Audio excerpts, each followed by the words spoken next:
Right, we are live. Paul, thanks for having me over, mate. It's nice to meet you finally. Nice to meet you, mate. No, so yeah, everyone, welcome to the Uncensored Patriots.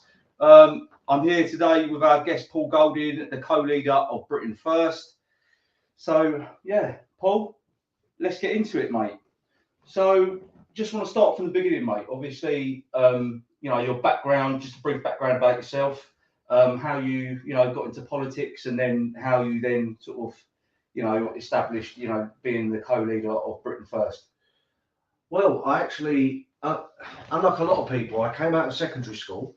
Yeah. And I went straight into politics because I think it was a year before I'd watched a party election broadcast by the old British National Party, and regardless of what they stood for back then, it was a powerful, patriotic broadcast on TV, and it just sparked something in me. It started a chain reaction, and I don't know why or how, but I just ended up being really politically aware, very, very young.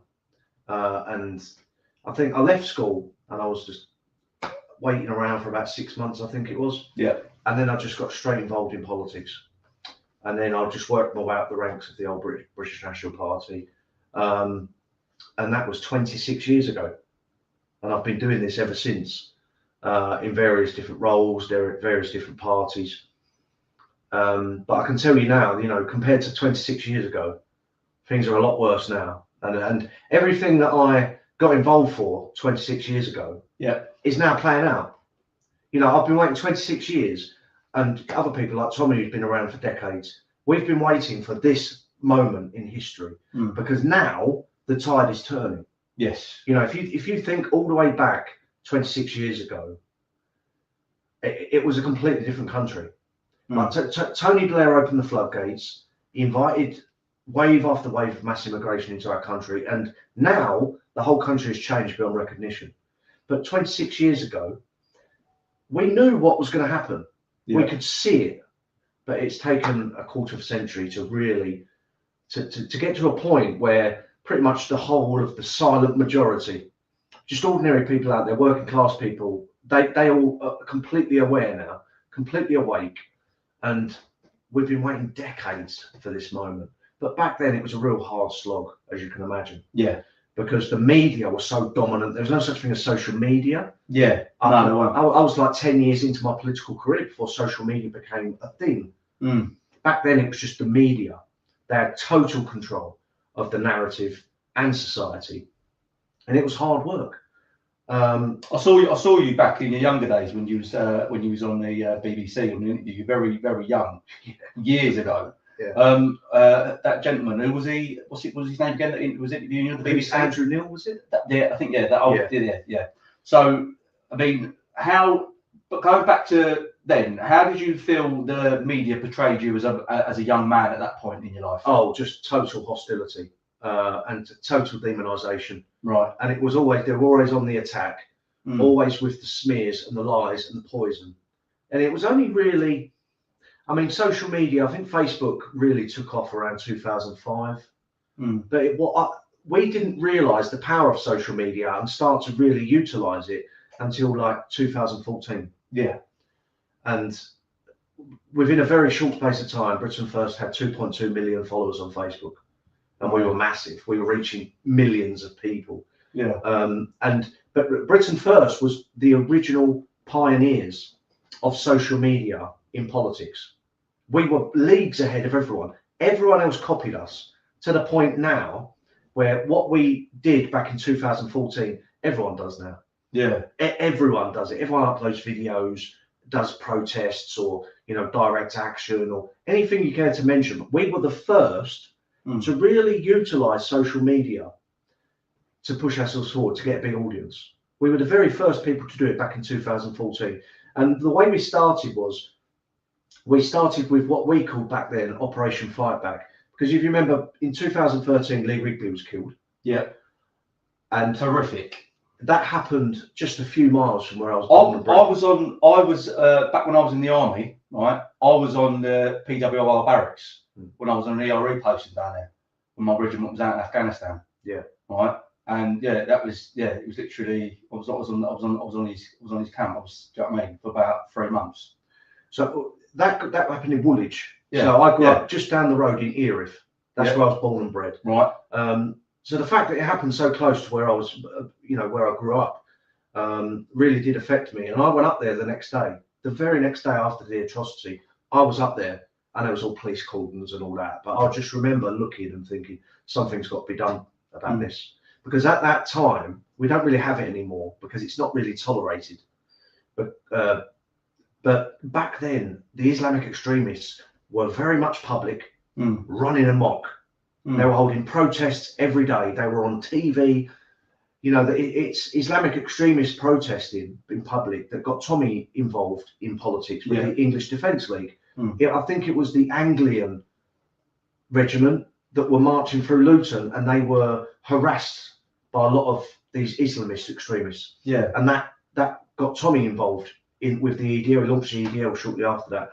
And for me, I'd already been involved in politics 15 years, something like that. With the EDL, there's a lot of stigma that was attached with the EDL. Just touching base on that. Yeah, there's a lot of stigma attached that was attached to the EDL, saying that the EDL are racist and stuff like this, that, and the other. Now I've had a couple of Tommy's friends on as a space on spaces on X. Gurumit Singh, and I've had him on, lovely bloke. He's sick. Yeah, and he literally explained to me. I also found a clip of Tommy when he was basically saying, unite against, unite black and white, unite against. Yeah. So I don't know where the racism part gets stigmatized onto the EDL when he actually, if you go back, there's the clip still floating around online. The EDL wasn't racist; it was anti-Islam. Yeah, it was a one-issue pressure group, or a one-issue pressure movement, we should say.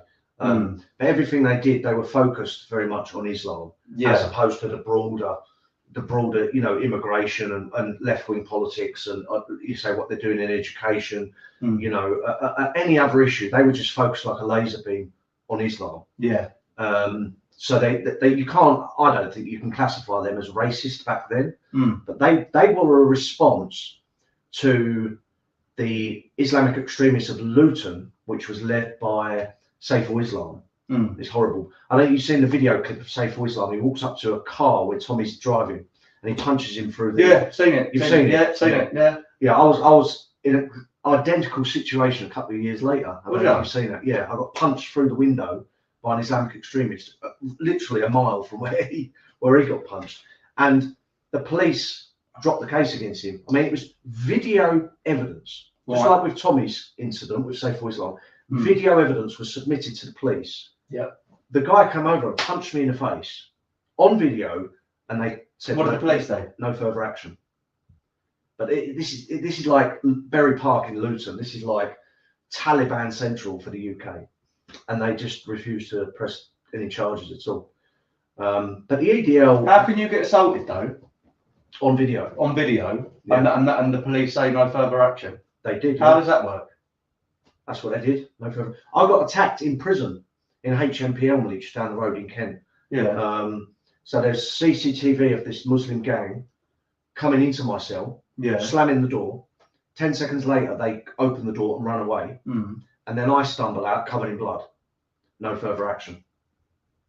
Oh, man. And it's happened a few times to me. It's happened to Tommy. No one's ever been prosecuted. But Tommy's been attacked in prison. Right. I mean, because what the establishment is doing, they're sending a message.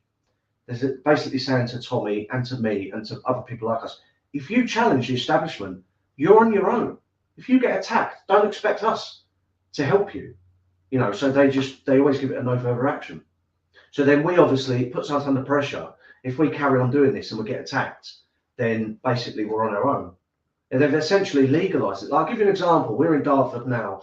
Just down the road there is a place called Darrenf. And we stood there in the local elections, I think it was 2 years ago, maybe 3, I can't remember.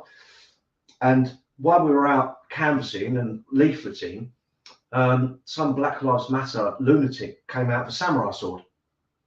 Now, he's on camera, multiple cameras, threatening to kill us, to quote, chop our heads off, on camera, with a samurai sword, yeah, in the middle of election, he got found not guilty. Jesus Christ. So what the establishment and what the court system and the police are essentially what they're saying is, if you challenge the establishment, don't expect us to protect you. Don't expect any help whatsoever. You're on your own. So this is why Britain First, we've got our own security division. You know, at any given time, I could make a phone call now, and I'd have 30 bodyguards down there very quickly. And Tommy's obviously the same. He's got his own precautions in place. Yeah, of course. So yeah, we the way we look at it is we have to protect ourselves. We have to defend ourselves. We're on our own. That's fine. I don't give a shit, to be honest. Yeah. You know, I've had Osman warnings. I've had the police come into my home, sit me down, give me a piece of paper, credible threat to life warning.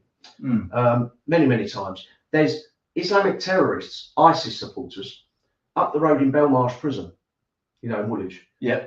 Up the road, they're serving life sentences for plotting to chop my head off, right, as people are watching this right now. So for us, you know, at the top, the threat is real, the threat is constant, the threat is ever present. How do you deal, like, all these threats, these disgusting threats that you're getting, like consistently getting? How do you deal with that? How do you mentally cope, like, with constantly getting, like, you know, people saying they want to chop your head off and stuff like that? How do you deal with that, like, mentally? I think the best way to put it is, I think people like me have got screw loose. So I think that it's hard to explain. I can't really explain it, but to be honest, it's not that I thrive on it. Yeah. Right. But it's like no one on this planet is going to intimidate me. Yeah. I'm an Englishman in England fighting for England. No one is going to get me worried or intimidated ever. Yeah. Under any circumstances, it's not going to happen. So every time something does happen, then I just see, oh, this is what happens when you do your patriotic duty to your country. This is what happens. You're going to get pushback. You're going to get backlash. You're going to get people who disagree with you, people who hate you, going to take action against you.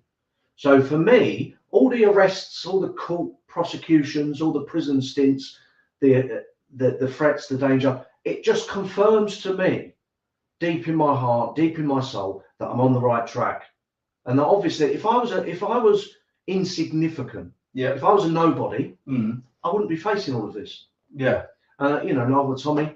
If we weren't making progress, if we weren't scaring the establishment, if we weren't worrying our opponents, our enemies, they wouldn't bother with us. They'd leave us alone. Does it shock you, like, with regards to the establishment, though? Like, you know, like I say, you and Tommy, do you know what I mean? You both got your own movements, right? Yeah. But going back, like, you know, 10 years ago, right? Say, right?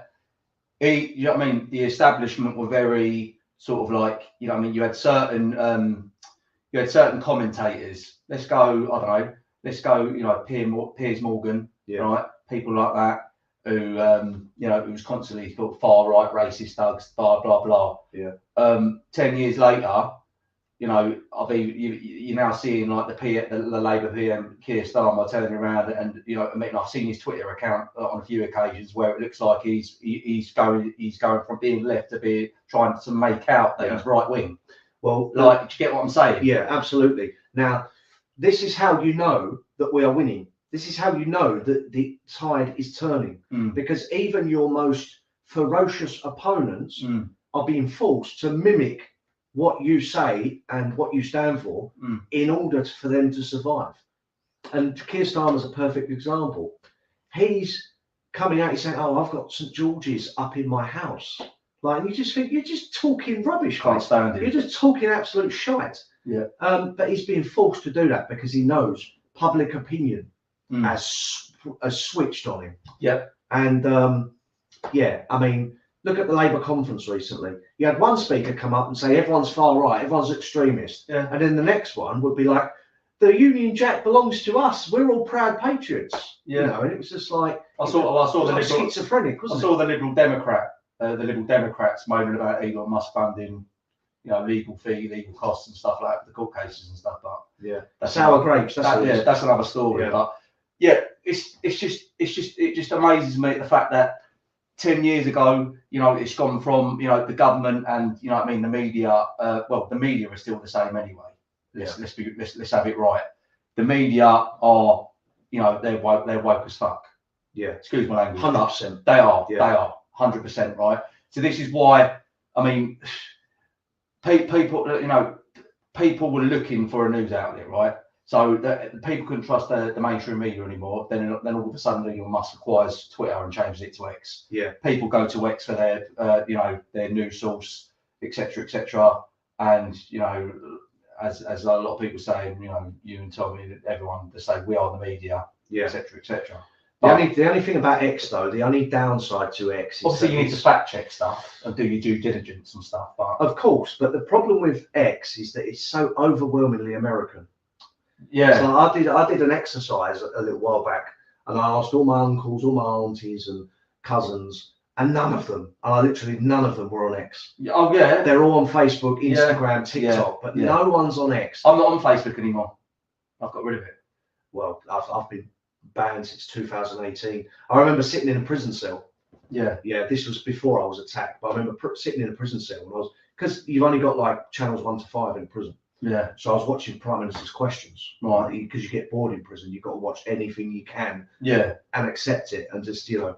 So I was watching Prime Minister's Questions, and I remember that one of the, I think it was a Labour MP, stood up and she said, "Would the House like to join me in congratulating Facebook on suspending the accounts of hateful far-right Britain First?" And I was sitting there eating, and I just spat it all out. I was like, "What? We had 2.2 million followers on Facebook at that point." You know, that was more at that point than all the other political parties in the country combined. Right. It was that big. And part of the reason we were sent to prison on trumped-up charges was so the British government could then go to Facebook and say, "Look, we've had to imprison these for hate speech." And then they, of course, shut our pages down because we were reaching, I think it was at the peak, like 20 million people in Britain every week. Christ. That's like 1/3 of the population. That's a lot of influence. That's a lot of power and influence. Yeah. And, you know, and then it went to zero. And then we went through the dark ages, and then Elon Musk acquired X. And it's good, you know, we're not complaining about X, but now the online safety bill's coming to play. You've got that to think about as well, because they're trying to, obviously, you know, they're trying to cut down and censor people. The Online Safety Act it's not something that will affect us now. Mm-hmm. It's a draconian charter that they will use in the future. Yeah. And I've said this, I did a video about this a couple of weeks back. If you combine the Digital Safety Act with digital IDs, then you've got a complete toolkit for authoritarianism, for censorship. So let's say there's another Lee Rigby or another Southport, and the whole country goes up in flames. The whole country goes, you know, worse than after Southport. There's riots everywhere. The government has the legislation, the power, the laws in place. Yeah. The Digital Safety Act, if they want, they can shut the whole social media, everything down. They can shut it down overnight. If they want.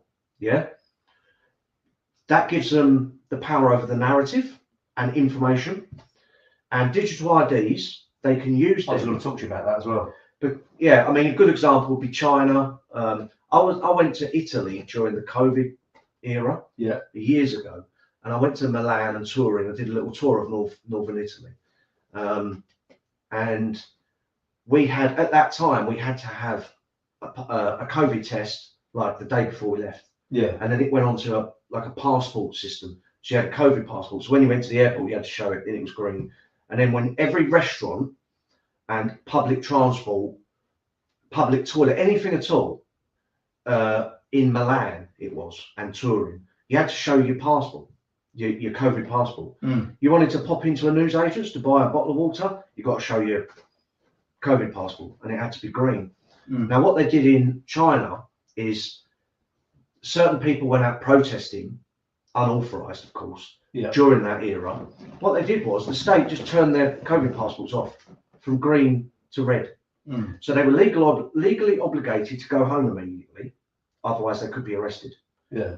They couldn't use public transport, they couldn't go to supermarkets, buy food, they could not do anything, like literally nothing, without that COVID passport. And it went to red because they were protesting. So if you combine digital IDs with the Online Safety Act. It's a complete system for communist control of the country. Because just like that, they can shut down the internet. Oh, 100%. I was going to say to you, digital ID is such an existential threat that people seem to forget about it.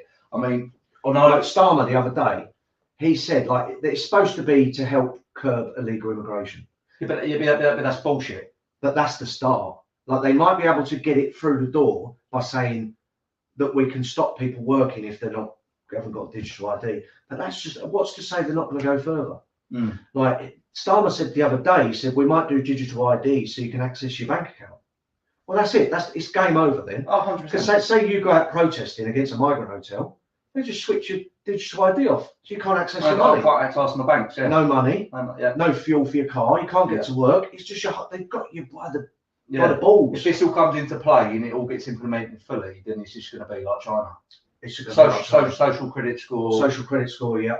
The works. Do you know what I mean? And all they've got to do is, in a crisis, they can shut down the internet using the Online Safety Act, and then they can control the population by switching everyone's digital ID off.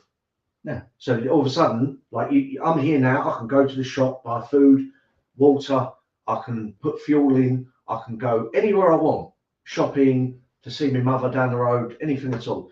But if I had a digital ID and it was switched off, I can't do any of that. I'm literally stuck here at the mercy of the government. And that's what it's all about. At the end of the day, Paul, I refuse digital ID. I mean, if they when they try and implement it, I won't be having a brick card. I won't be having this and that and the other. At the end of the day, I'm not being funny. With all due respect, they say the government turns around and says, "Oh, you need it to go to work to be able to work." Well, I'm sorry, but I've got enough ID on me, mate. I've got a passport. I've got a driver's license. What do you know what I mean? I've already got my ID. Thanks. It's nothing to do with why do I need to be, that have that extra, bit about me on, it's a centralised mechanism of control. Of course it is. So anyone gets out of line, they just switch it off. Yeah. And because just look at China, that's what they did. Yeah. Are we really going to trust people like Keir Starmer and the rest of the slimy bunch, swamp creatures at Westminster to have that much power? That Chinese case that fell through, people are talking about him at the moment, aren't they? Like the Chinese spy and all that lot. Yeah. So it's, the Online Safety Act is not, I don't think it's anything to worry about now. Yeah. But say if there's a serious upheaval in this country, bang, they'll just switch the internet off and they'll say we've got to, because. And then the only source of information you have is the BBC. Yeah. And then they've got the control. So that's where they're heading with all of that. But they've got to, because they know society's going to fall apart. They can see it. Like 26 years ago, I never came out of my house and saw flags on every lamppost and organic community protest outside every migrant hotel. It was just like we were in the wilderness. We were on the fringe. I put up flags, right? I put up flags. And at the end of the day, one night, there was a raging lefty in an Arsenal top, right? That literally came out of nowhere, and he started trying to rip down the flags. What sort of message do you think you're putting out there to people by doing this? And what sort of message is going? Well, it's basically about everyone uniting in solidarity against the government, and that we don't approve of what they're doing to the country in regards to illegal immigration. I mean, touching base on illegal immigration, that's one of the biggest threats to our national security. These illegal immigrants coming over by the boatload in droves, that needs to be sorted out like ASAP. Are they sorting it out? No, they're not. They're not getting a grip of the problem. No, right? They're not doing it at all. They go into these legal technicalities, the ECHR, etc., etc. Oh, we're sending, we're taking one in, putting one back, or any of that crap. We're taking like 3,000 in. Yeah, 3,000 one in, 3,000 in, and sending one back, and all that stuff. But at the end of the day, if you want to get legal technicality about it, I mean, it's not really hard for Parliament to turn around and literally do a couple of signatures and remove the ECHR. Because if that's the legal framework that's literally holding us back from stopping these illegal migrants coming over, I mean, let's have it right. They're not, these are all men. They're unvetted men from who knows where, right? With who knows what ideologies, right? And what's happening now? They're coming over and they're, do you know what I mean? And they're committing crimes against our women and our children, right? The media don't want to touch it. because I actually put out an email today, a Britain First email to all of our supporters. Yeah. And it was a Sudanese migrant who tried to kidnap a young girl. I think it was over near your neck of the woods, somewhere over there. But yeah, the people saw it on a bus and ran off the bus to intervene because he was dragging her away. God knows what he would have done with her. And then yesterday, I put out another email. Yeah. There was a in Walsall, just outside of Birmingham. Yeah. A hotel worker was pursued by one of these illegal immigrants. What was her name? Her name is Rhiannon, and she was pursued by one of these illegal migrants. And he stabbed her 23 times with a screwdriver for no reason. Jesus. And she lost her life. And that's just in the last 2 days, for heaven's sake. You know, and I look back and I think, I remember campaigning in Wigan because a local girl was raped. I remember campaigning in Skegness because a local girl was raped. You know, it's probably horrific. And we've got so many instances where the authorities have been caught covering stuff up and not telling the local community, trying to keep things under wrap. But as you probably know, I've been to hundreds of these migrant hotels all over the country. Yeah. And 99 times out of 100, it's all working age, fighting age men in their 20s, their 30s, and their 40s. You know, and if you just think, like with the recent Ukrainian refugees, now they obviously left the war zone. It's an actual war zone. The countries that these people are leaving are not war zones. No, they're not. They're not in any way. I've had people from, I remember some from Georgia, from China, from Algeria. I'm thinking, you guys aren't from war zones. Right. And I've been over to Calais like 3 or 4 times with a Britain First team. The first time we went there, we had rocks thrown at us. I had a Range Rover at the time, and they did like dotted in with rocks all over the paintwork. And then the second time I went there, one of the migrants came up with a brick in his hand and smashed through the window. We had to drive off. These are really feral, aggressive, sexually wild, working age third world men. Yeah. Primarily from Africa and the Middle East. And we're just letting them in, thousands of them all the time, every week, thousands of new ones. And it's just absolute insanity. They wouldn't have been able to get away with this, you say, about 20 years ago. No. Politically, they wouldn't have been able to get away with it. But these days, people are so immunised. You know, people at home, they've seen it so much now that it's the new norm. Yeah. It's the new normal. And nothing shocks people anymore. Oh, a young English girl hacked to death by a migrant. Well, they've seen that. And this is what I'm saying. They're playing it down so much, and this is happening on such a regular basis, that the youth of today are becoming desensitised to it. Yeah. Because it's become the normal, and do you know what I mean? And the mainstream media don't even touch base on it. It's only, you know, platforms like X where you're going to find out more about it. You know, people that live in the local area to where these crimes against our people used to be a rarity. Like I remember back in 2003, so that was 4 years into my political career, and there was, you know, the murder of Charlene Downs in Blackpool, and she was killed by a grooming gang, and that became a massive, like, huge news item for like 15 years because it was so unusual. But these days, a young English girl getting murdered by a grooming gang doesn't even make it in the news anymore. No, it's not newsworthy information anymore because it happens so regularly. People are just so immunised against these atrocities. But this is what you know. I've said this before, like with regards to, you know, the likes of the BBC News, right? When they put their news out, right? It literally, I don't know, a 15-year-old boy could have got stabbed or something like that, and dead on the way home from school, or something like that. They will literally do a brief, quick snippet, like literally go, a 15-year-old was stabbed on the way home from school, like, and then move like that, and then they'll just talk about some celebrity for about 15 minutes because they got married. Yeah. And I'm like, oh, that poor 15-year-old boy was irrelevant, is he? What, you know, like you gave him like what 2 seconds, and now he's irrelevant. Like, and you want to talk for 15 minutes about. This is the new normal, isn't it, in our country, and we're just used to it now. We used to seeing boats on the news arriving every day. It's just like, who gives a fuck about celebrities getting married? Business as usual these days, isn't it? Seeing all of these crimes and these atrocities and these immigration influxes. We're so used to it now that it doesn't shock us anymore, which is a really sad state of affairs to have. It is. That's what I'm saying. It's like, you know, touching base with just within regards to, like I say, with the national threats, to what I think is to, you know, one of the biggest threats to our national security is obviously, like we touched base on that, the illegal immigrants coming over day in, day out. You know, I've got a massive problem with that, right? and I'll always have a massive problem with that because that could get shit canned, you know, like that by the government, right? Well, the Manchester Arena now bomber, he was an asylum seeker. Yeah, but listen, but like with legal migration, now I'm the child of a legal migrant. So my dad came over as a baby from India in the 60s, right, with my nan, right, fully integrated into British society, adopted, you know, British way of life, values, culture. My nan's a Roman Catholic, right, etc. You know, worked hard, paid into the system. Do you know what I mean? My dad worked on the buses all his life, you know, double-deck bus around London and that. He's now a double-elected reform councillor, right, stuff like that. With remigration, what is your take on remigration? Because obviously, like, I'm living proof that this, like, it's a perfect example that legal migrants can, you know, assimilate and do you know what I mean? And do you know what I mean? Into British society. Like, I was born and bred in England. Do you know what I mean? Like, I was born in Croydon. You know. Yeah. But like, say for instance, like, you know, remigration with regards to my nan. Say like my nan on my dad's side. I mean, my dad has an Indian passport until he was about 15. Do you know what I mean? But like, within remigration, where do you draw the line?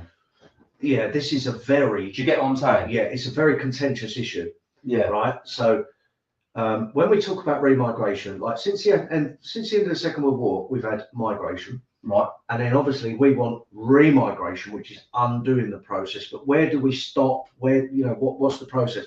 The process, hypothetically, you have to put it in this context for it to make sense. But let's just say a Britain First government was elected tomorrow. Yeah. Yeah. And then we'd implement remigration. What does that mean? Yes. Okay. So what we would do is we would start with the, you know, like the low hanging fruit. Yeah. So anyone in this country who has, like, say, like immigrants that have come over in the last 10 years but have committed crimes. Yes. Gone. Yeah. So we deport them. Right. Islamic extremists, people on the terror watch list. Yep. Gone.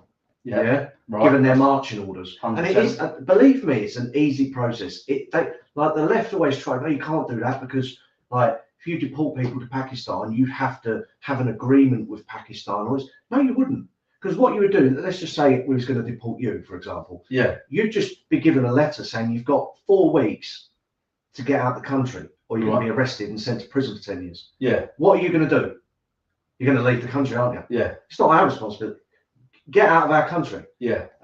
So we would start, and people have to put this in mind, that there is a conscious, deliberate plan by the establishment to genocide the native British people with mass immigration. That's the only reason why I'm like highlighting this, because obviously, like, you get, obviously I've had people say to me like, oh, Sean, like, you know what I mean, like people who like, you know what I mean, like I've had certain sort of like comments go, oh, Sean, like, do you know what I mean, with remigration, you know what I mean, they would want to deport your nan and your dad, and I'm thinking, well, that's stupid, because like my old man, you know, he's do you know what I mean, he came over here, do you know what I mean, he's fully integrated, he's come over and I personally, that was in the 60s. They ain't never committed no crimes in their life. Do you know what I mean? You know, my nan was a nurse. Do you know what I mean? My dad and my granddad was on the railways. Do you know what I mean? And it's like, you know, I thought, well, how does that work? Because, I don't know anyone, right, in politics, on the right of politics. But what I'm saying is, my old man and my, do you know what I mean, my nan, they obviously wouldn't. Do you know what I mean? Would they? The thing is, I don't know anyone, no, I'm not just talking about Britain First, but anyone on the right of politics that wants to expel every single last immigrant from Britain. Yeah. But what we mean by remigration is we're going to, at the moment, the way things are going is we're going to be a minority in our own country, which is unacceptable. Right. Yeah. So to stop that happening, we want, like, I don't think anyone's got a problem with minorities being minorities. Right. But it's when you've got a situation where, due to mass immigration, and so on, the native British people are going to be a minority. No one wants to see that. Yeah. But so if hypothetically, if we were in power tomorrow, we start off illegal immigrants. Yeah. I think there's like 2 million in Britain. Start with them. Start deporting them. Once they're gone, Islamic extremists. Yeah. There's got to be at least 2 million. Agree. But then I'm just like I'm saying, I'm like, within regards to, so what? Because I don't know where you draw the line, because obviously, like, there's people that go, oh right, yeah, do you know what I mean? Like, your nan's lovely, but do you know what I mean, Sean, they would deport your nan. And like, what they're gonna, why would they deport my 86-year-old nan back to India when she's fucking worked all her life and like, do you know what I mean? There's no need for it.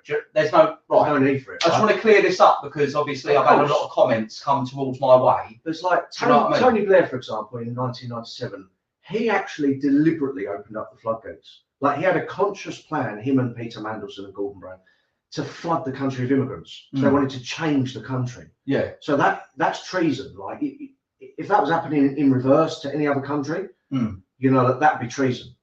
So what we'd do, we would start with the obvious things, like I said, Islamic extremists, illegal migrants, anyone who's committed crimes, and then we would start to, like, if we'd have to deport legal immigrants, but like, you'd have to do it on a case by case basis. Like, for example, do you mean like you guys in like deport legal immigrants, but you're on about the ones that go out committing crimes all the time? Well, illegal immigrants, they'd all be deported. Yeah, illegal, but then legal migrants, deport the ones that are committing all the crimes. Yes, as well. Yes. So the ones that aren't committing crimes and that contribute to society and like are all and are literally completely assimilated into British culture, values, etc., etc. They're fine. I think people, are they fine? Yeah, I would think that people like your family. Yeah. I think people in this country would be happy with, say, like the British white population being back up, because at the moment it's like 75% and it's dropping rapidly. Yeah. Right. So in 25 years it's going to be below 50%. Right. And obviously we want to stop that happening. Yeah. So that's what our policies are all based on doing, stopping us becoming a minority in our own country and losing control. So again, we would shut the borders, we'd start deporting illegal immigrants and Islamists, and we would roll back in time. So say if you come to this country 2 years ago, then we would probably deport you. But if you come to this country 60 years ago, then no, we wouldn't deport you. But we would roll back the clock. Right. And we would start with like people on the terror watch list, and because like if you think about it, people that are out there doing bad. Exactly, yeah. So you'd only be deporting the people out there doing bad, committing harm, committing atrocities all over our country. Yeah. Right. You'd start. See, that's fair. With like that's fair. That's fair if you put it that way. So with legal migrants, okay, so you would only deport legal migrants that are out there committing atrocities, committing harm to other people in our own country. That I would say that's fair because they're doing harm, they're committing harm, they're doing bad, right? Lovely legal migrants that are just beautiful people and that adopt the British way of life. Do you know what I mean? They're lovely people in its whole entirety, and just work hard and contribute to the society. They're fine. Yeah, what we do is, do you get what I mean? We want it's very difficult to explain. Because I'd say I'm as British as they come. Do you know what I mean? Like, yeah, all right, my old man and my nan are from India, but at the same time, I was born and bred in Britain. Do you know what I mean? I look at myself, do you know what I mean? I'm British as they come. I served 6 years in the British Army. I've got a Winston Churchill tattoo on my arm. It's all about. I don't think you get any more British than that. Do you know what I mean? We used to call ourselves a loyalist movement in the context of Northern Ireland, where you got the loyalists versus the Republicans, the IRA and that. So the idea in Northern Ireland was that the loyalists, they called themselves loyalists because they were loyal to Britain, they were loyal to the crown. So for example, is it your dad and your nan? Your dad. Yeah, my dad came over when he was a baby. When he was a baby, yeah, in the 60s. So is he loyal to Britain? Yeah. Has he been here a long time? Right. Yeah. So move on. Anjem Chowdhury. No. You know Anjem Chowdhury? Yeah, I can't stand him. But he's an extremist. Yeah, but the left 100%. Would say he's born here. You can't deport him. But he's like third generation. But in my eyes, but then he's a terrorist. So he should be got rid of. In my eyes, I don't care how long his family have been here; they're all going back. Yeah. Yeah. So it's on a case by case basis. But what we'd ideally like to do is deport the criminals, the terrorists, the Islamist extremists, the illegal immigrants, and just keep deporting obvious groups like that until the British population reaches. I would be happy with, say, like 90% of the population, and then like 10% is ethnic minorities. I think I've spoken to a lot of people, even the people that you would say are further right than me and more hardline. And most people would say, yeah, 90%, we'd be happy with that. We could live with that because then minorities are minorities and we're still the majority. And in 100 years, we'll still be 90% of the population. So that's what we're trying to achieve.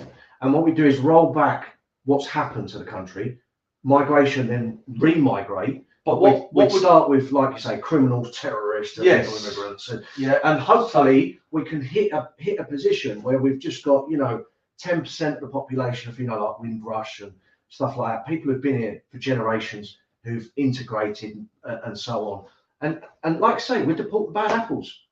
Yeah, that's the first thing we're doing. Start deporting all the bad apples, right? Because that's what people want to see. And I don't care if Anjem Chowdhury or any of these cronies or anyone on the terror watch list. I don't care if you've been here 3 generations. You're going. You're given 4 weeks to get your ass out of the country, or you will be arrested and then do hard labour for 20 years. Yeah. So yeah, we'd start with bad apples and then roll back the process until we get to a point where we're happy and the people are happy. The point where we're no longer going to be a minority in our own country. And once we've achieved that, we've in my eyes, I would say we've saved the country and we've achieved our goals. And like I say, it can be a humane system. It does, and there are some cranks out there, but they are in the minority who say we're going to get rid of every last one, every single last one's going to be gone. And to be honest, they're just cranks. You've got to live in a real world. I have experienced, conversations with select few people, online or whatever. I won't go through any names or anything like that, but people that have come at me with their views. Do you know what I mean? Let's say ethno-nationalists, right? Oh, you're you're black, you shouldn't be here. I think that's ridiculous. Do you get me? Do you know what I'm saying? That's just disgusting in my eyes. I don't. There are a lot of these cranks about, but what separates them from us is being realistic. Like we want our country to be British in every way, shape, or form, but we're in a situation now, and you've got to be realistic. Yeah. Like they're saying from the fringes on social media, let's kick everyone out of the country, and it's just stupid.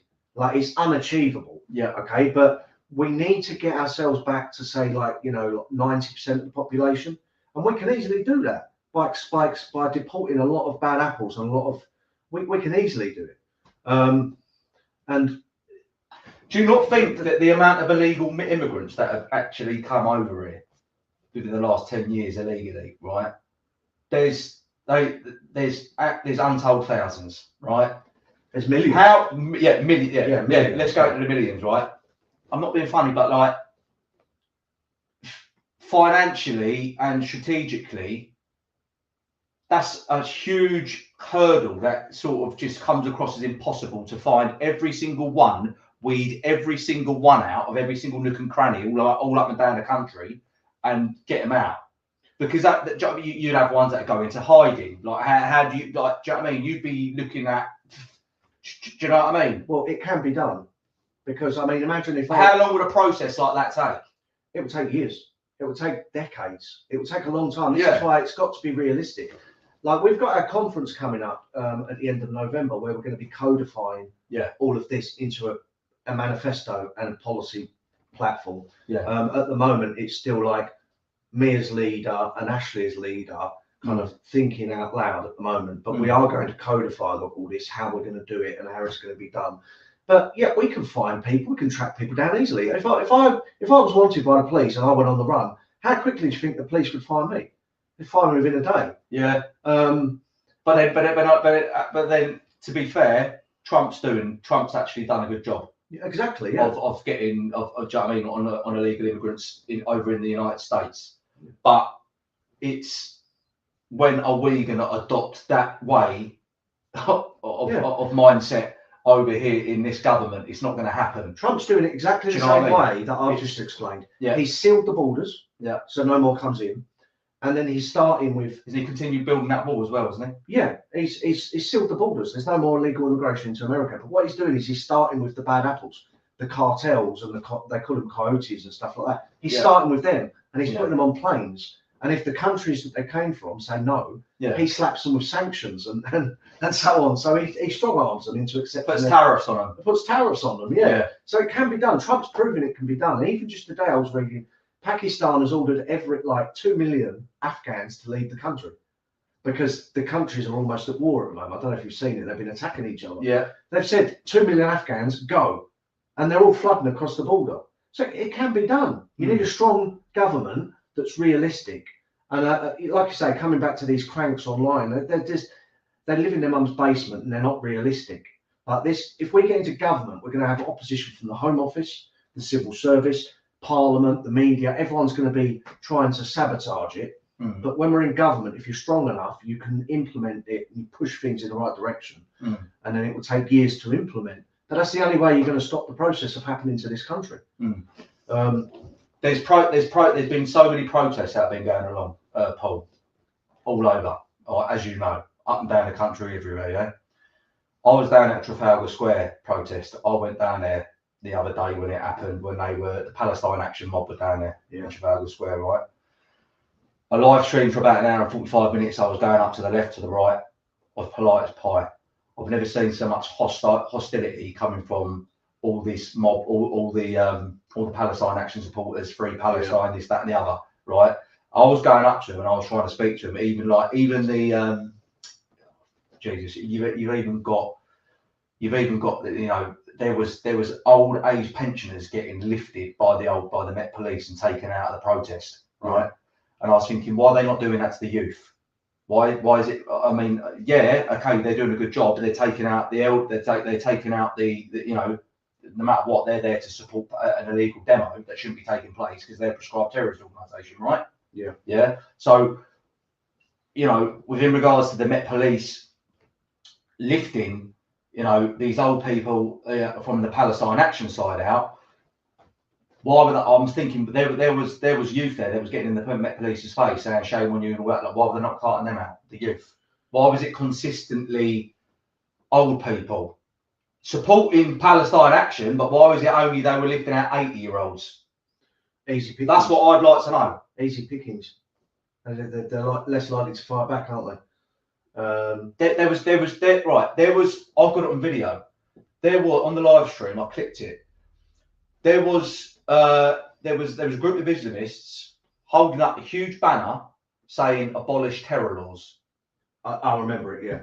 Did you see that? I saw that. Yeah. I sent to you. That should have resulted in immediate arrest and deportation. Like, if I was in power, then see, we had these pro-Palestine or Palestine Action things. I would let them assemble, and then I'd surround them with the army and the police, so they couldn't get out. And then I'd have 50 coaches sitting waiting for them, and then all I'd be sent to prison if they're British. But see, I would go a step further. I would introduce an old custom, reintroduce it.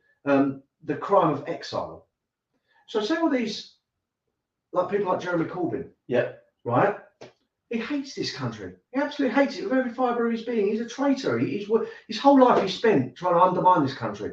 He's got no right to be in this country, right? Even though he's British and he's got ancestry going back probably millenniums, right? I would prosecute him and I would exile him from this country. So get out of this country. If you don't, you are an enemy fifth columnist for this country, for these people, for our people. Like, in the Second World War, when you had these people who went over and fought for the Germans, like, was it Lord Haw, William Joyce? Well, he was executed for fighting with the Germans in the Second World War. So why is people like Jeremy Corbyn allowed to run rampant, agitating and undermining the existence of their own people? It shouldn't be allowed. No. So I would go a step further. I would introduce laws that say that we can exile people. So people are like really firm, unrepentant leftists who carry on hating this country and working against it. I would exile them, thousands of them, hundreds of thousands of them, to get rid of them so they can't pose a threat to this country anymore. I don't care if they're white or whatever colour they are. If they're a threat to this country, they should be exiled. Yeah. That's common sense. Now, with our country, right? Our country was the foundation of our country is Christianity, right? Front and foremost, right? So, within regards to religion, do you think that there's a consistent friction between all the all the bad atrocities that are going on. It's constant friction with religion against other religions in this country. I mean, like I say, I've been non-religious my whole life. Right? I'm 36 years old.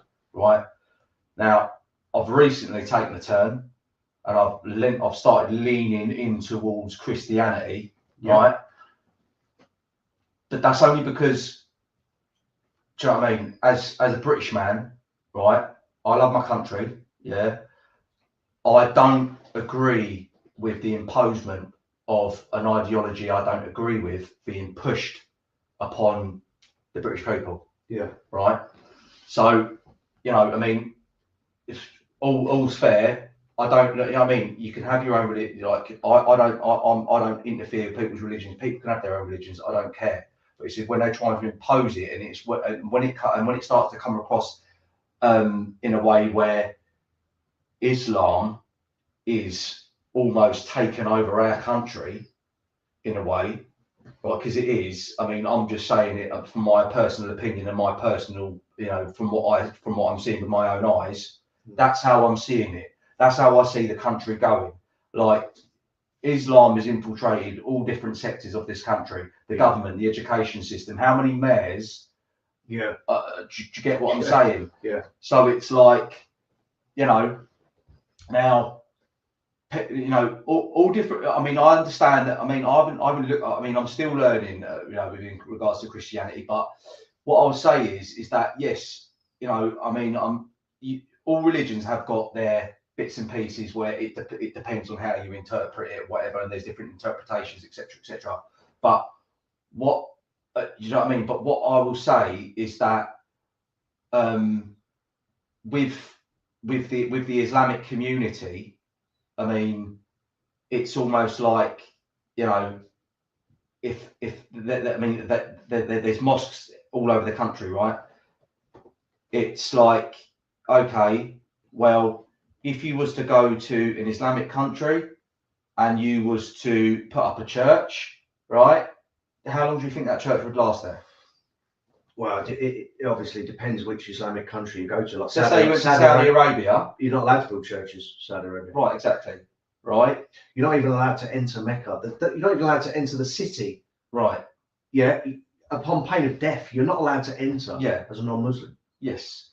And it's like, but this is what I'm trying to say. It's like when they come out with these words like Islamophobe, that's a made-up word, right? I could turn around and go, okay, two can play that game.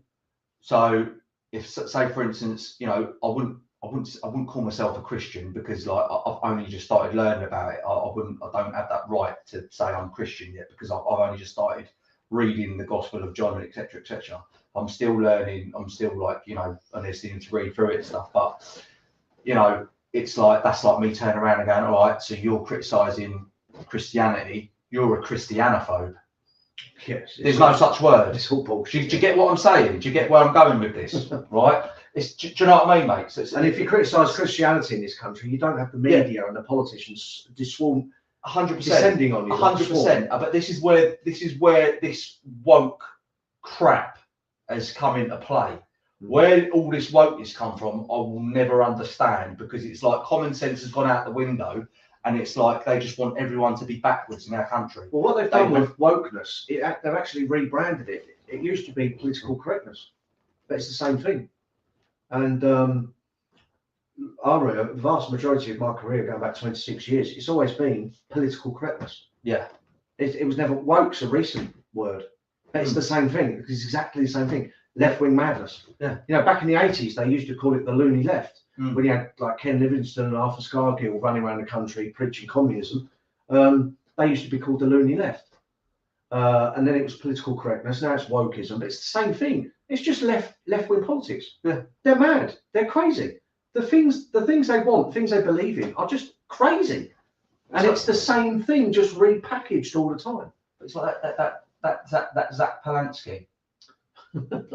In the other day, when I see these videos circulating, when Piers Morgan said to him, "Do you think a woman? Do you think a woman should have a penis?" Yes. Oh no, it's just you. What sort of right? You know what I mean? Like the geezer's clearly got something wrong upstairs, and he's not wired up properly. in terms of, you know, knowing his biology of a man and of a male and a female, right? This is what I'm trying to say. This is what I don't agree with. Like, there's literally two genders, and that is male and female. End of.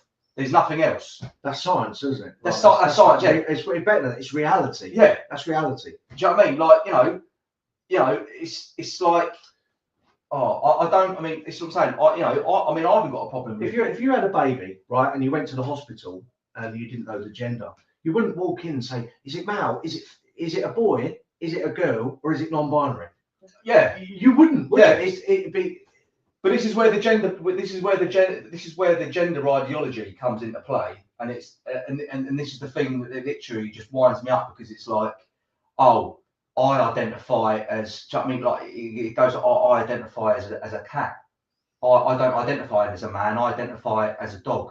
Do you know what I mean? You're offending me by not giving me my correct pronouns.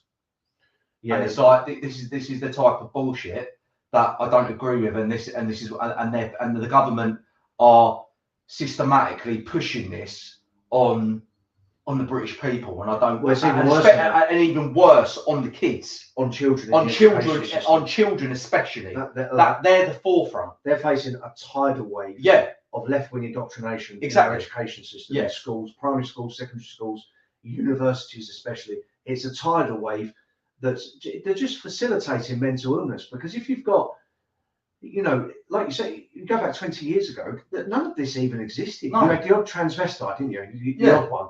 But now it's like in your face. Oh yeah, propaganda, indoctrination that you can be 100 genders, and you've got to understand why are they doing this? They're trying to cause deliberate mental disturbance to the next generation, so the next generation is not.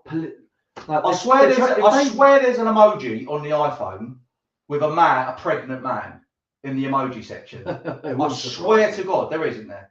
I think I've seen something. I'm pretty sure I've seen that somewhere, and I think it's on. I don't know if it's on the iPhone emojis, but this is what I'm saying.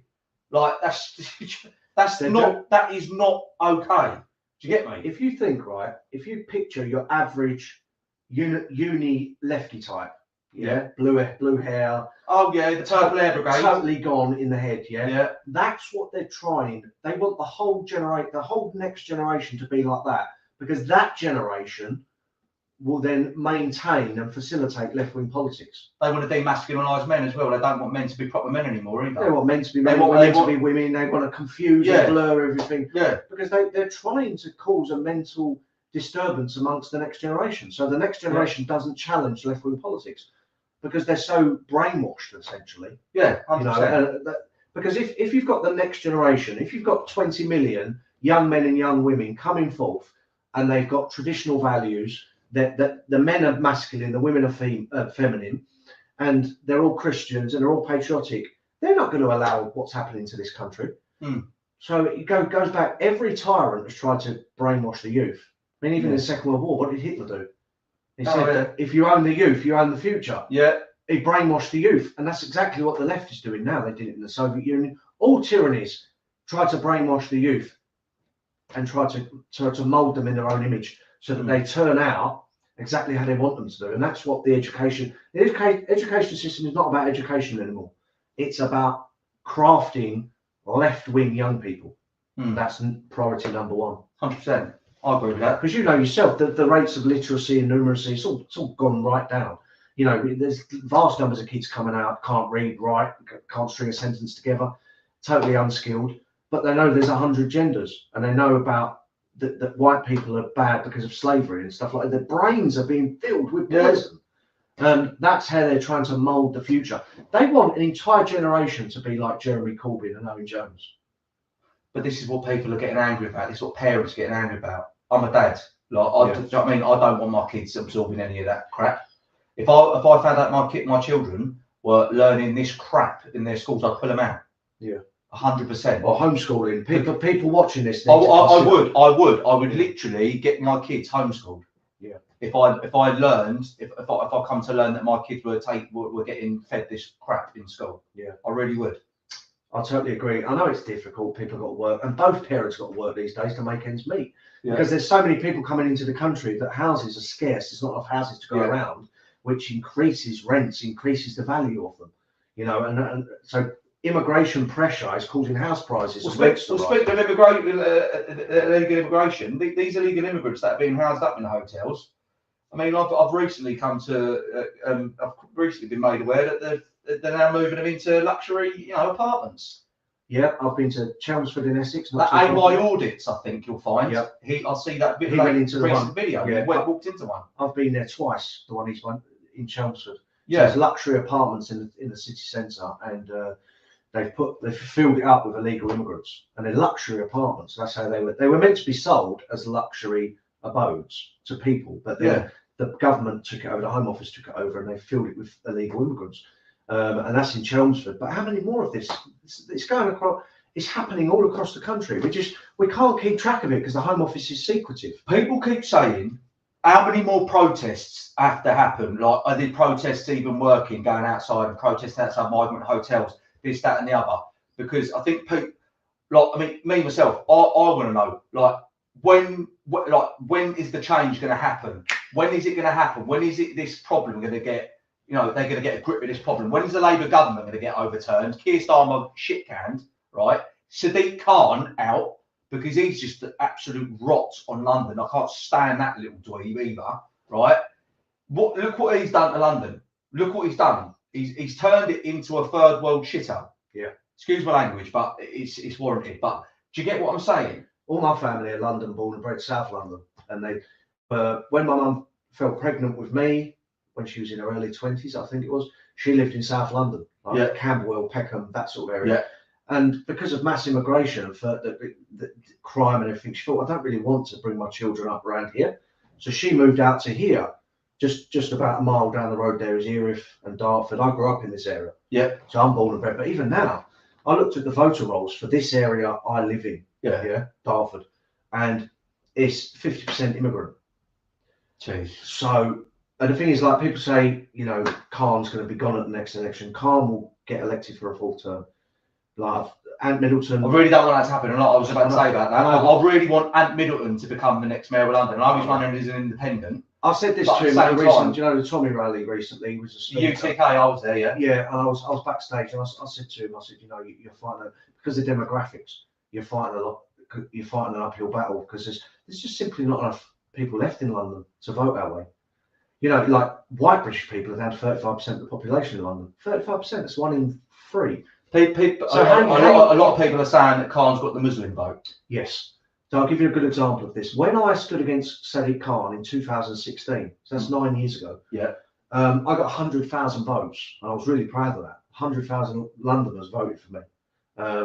But when I stood right next to Sadiq Khan. He's very, very short. They say Tommy's short, but Sadiq Khan is a midget, right? So I stood right next to him, a horrible little bastard. But there was one, I remember looking at the demographics, the voter rolls and everything at the time. There's 1.3, at that point, 1.3 million Muslim voters in London. How many votes do you think Khan got 9 years ago when I stood against him? 1.3 million. Jesus. That's what, and he was hundreds of thousands of votes in front of him. So literally, we're on an uphill battle. That's it, it's gone. London, you can't win London anymore. Ant Middleton, he said he's going to go for it, but I think it's going to end in tears because it's all Muslims and immigrants now. So how are you going to? It's a game of maths. You need people to vote for you to get. When they count the votes, you need people to vote for you. And if the people aren't there anymore, everyone's moved out of London. Then who's left to vote? Yeah, newly arrived immigrants mainly, and long-established Muslim communities. You know yourself, you go to East London, Wembley, who lives there? Yeah. And they all vote. Majority of Islamic, yeah. They're all going to vote Sadiq Khan. It doesn't matter what he does, they're going to vote Sadiq Khan. Yeah. End of story. So he's going to romp to victory. Do you think he's going to impose Sharia law? No, I don't think he's going to. No, I don't think. Sorry, not impose, but it winds me up because it's like I see, and this is my point I'm going to make again, right? So this is where I feel that the Islam is taking over. Like there was a point that there was a day where I remember Sadiq Khan had hadiths placed up on the information boards in train stations, right? Yeah. Like, about, Allah and stuff like this. And I'm sorry, but what country are we in? We're not in an Islamic country. This is the United Kingdom of Great Britain, right? And Northern Ireland. It's like, why have you got that? Why have you got hadiths placed up on the information boards about, like, do you know what I mean? You don't do that. It's like the signs at Whitechapel. So it's sort of like it's sort of like he's trying to rub salt in the wounds, going, "Oh, look at me." Do you know what I mean? This is like I'm running it my way, and it's going to be all Islamic. Everything he does is to demean and insult the British people. Well, it's like he's masquerading and grandstanding all the time to say, "Look, we've taken over this city. It's no longer yours anymore." Well, you can see that running for everything. He's smug. He's smug. Yeah. Because I look at him when he sits down in City Hall with Susan Hall, and I've seen when Susan Hall asks him the most point blank, easiest question going, and he dances around it, or sorry, not don't think he danced around it. He looks at her all smugly and he goes, I'm sorry, can you ask her to repeat the question again? And it's like playing and it's worse than that. He's being coy with it, but he does it on purpose. He does it on purpose, primarily with the female assembly members. Yeah, because he looks down at females. Yeah. Very much. And there's videos out there that show him speaking to female assembly members in London, speaking to him, and he's just treating them with the utmost contempt, and that he doesn't do with men. And he said that's part of his Islamic religion. And he's not hiding it anymore. He's just like, he knows what he's doing. But he can't take criticism either, because he switches his comments off on his social media platform. Yeah, well, no one can comment on his posts. Elon Musk needs to change that so that elected officials can't hide behind turning the comments off. They shouldn't be able to do that. If you're an elected official, like a mayor or an MP, you shouldn't be able to turn your comment section off on X. No. Because you're there to be scrutinised by the public. How dare you turn your comment section off? Yeah. Shouldn't be allowed. As the mayor of London, do you know what I mean? Why are you blocking out the British people? Exactly. Yeah. Shouldn't be allowed, but that's something for Elon Musk to decide. That's what I'm saying, mate. But it's like, so within regards to him getting a full term, this is what I'm saying. Like, how are we gonna come back from that? You can't because of the demographics. They say demographics is destiny. So then what you're gonna look at London? So then what you're gonna see London is. I mean, I've seen it. I've heard it from people all around, like everywhere, right? If that happens, then I'm getting on a plane and I'm moving somewhere else. I'm leaving. Well, the answer is not to run, like with your tail between your legs. Of course, but it's like you will have a lot of people that think I'm not having my kids grow up around all this shit. Yeah. Do you know what I mean? Because obviously it's going to take years, isn't it? It is. Look, no one's saying it's going to be easy. It's going to be horrifically bad, to be fair. But what choice do we have? Because the same process is happening in Australia, the same process in Canada, America. Anyway, choose somewhere where you could flee to. The same thing's happening. All right, it might be 10 years behind. I've seen them when they're coming on the beaches in Spain. Yeah. The legal migrants, and I've seen just beachgoers just lay down sunbathing and that, and they've rocked up. And that video, have you seen it? I have, yeah. Yeah. There's quite a few of them out there. And it's like, what? It's literally like an invasion. Yeah. I swear to God, it's literally like. And have you seen all the videos of Islamist protests and marches in Sydney, in Melbourne, in all these different Australian? So you're going to go there. You're going to move from London to escape Islamism, and then you're going to go to Sydney, and you're going to see Islamism on the streets there. Yeah. Like, you can't escape this. The only choice you have is to be a man, or be a strong woman, and fight for your country. Let's take our country back. It's like people, Paul. A lot of people are looking to Trump for help. Like, is he going to help us out? Now, the way I look at that is how could he help us out? I mean, could he put pressure on Starmer by placing big tariffs on the UK? Well, Trump's only got 3 years left, and he's gone, and he won't be coming back because you can only serve 2 terms in America. Yes. So the next one's Vance, obviously. Yeah, JD Vance. Yeah, and the next president. I can't see the Democrats getting back in at the next election. I think there's too much of a sour taste after Biden's presidency. I think we're going to have Republicans again, which is good for us because it means the pressure on like social media. Yeah. I don't know if you noticed, but Tommy's got his YouTube back. I'm on. Yes. I'm on YouTube now. I've got nearly 20,000 Yep, followers. yep, streaming right now I'm on your streaming on YouTube it channel. right Yeah. now. I'm on Instagram. I'm almost at 10,000 followers on Instagram. So things that the social media censorship, situation is lightening up because of the Republicans putting the pressure. And YouTube have just said they've declared themselves a free speech platform once again. They're going to start unbanning people. So we need the Republicans, whether it's Trump or JD Vance or someone else, we need them in charge in America to pressure the social media companies, because that's a knock-on effect for us. We need social media because we can't get on the BBC, and when we do get on them, what do we just get hostility. Yes. We're walking into like a bear pit. We're walking into an ambush. So I don't, you know what? I don't even bother with the mainstream media anymore. I don't watch the BBC News. I don't watch any mainstream news at all. No, literally, I don't. I watch a little bit of GB News, but they're just like reform TV these days, aren't they? Yeah. And my opinions on reform. Yes. I think they're containment and controlled opposition. Yeah. But nevertheless, things that the establishment knows the tide is turning, and it's got to the point now where you've even got the Liberal Democrats saying that that the Union Jack belongs to us. Well, really, you hate the Union Jack, you hate this country, you hate everything it stands for. Yeah. And yet you're being forced to mimic being a patriot, because otherwise you're going to lose all your votes. Well, that Arsenal, the geezer in the Arsenal top that come around was raging lefty, and he was trying to take down all the flags that we put up of the Union flag and St George's Cross. Yeah. And he was going, what sort of message do you think you're putting out to people? You're using our flag, in a racist way towards illegal. How are we? How are we? Why is it racist to place your own flag up in your own country? Yeah. And but it's the way you're using. It's the way you're symbolising it. It's the way you're symbolising it in a racist way. It was like, well, no, not really, because why are you not?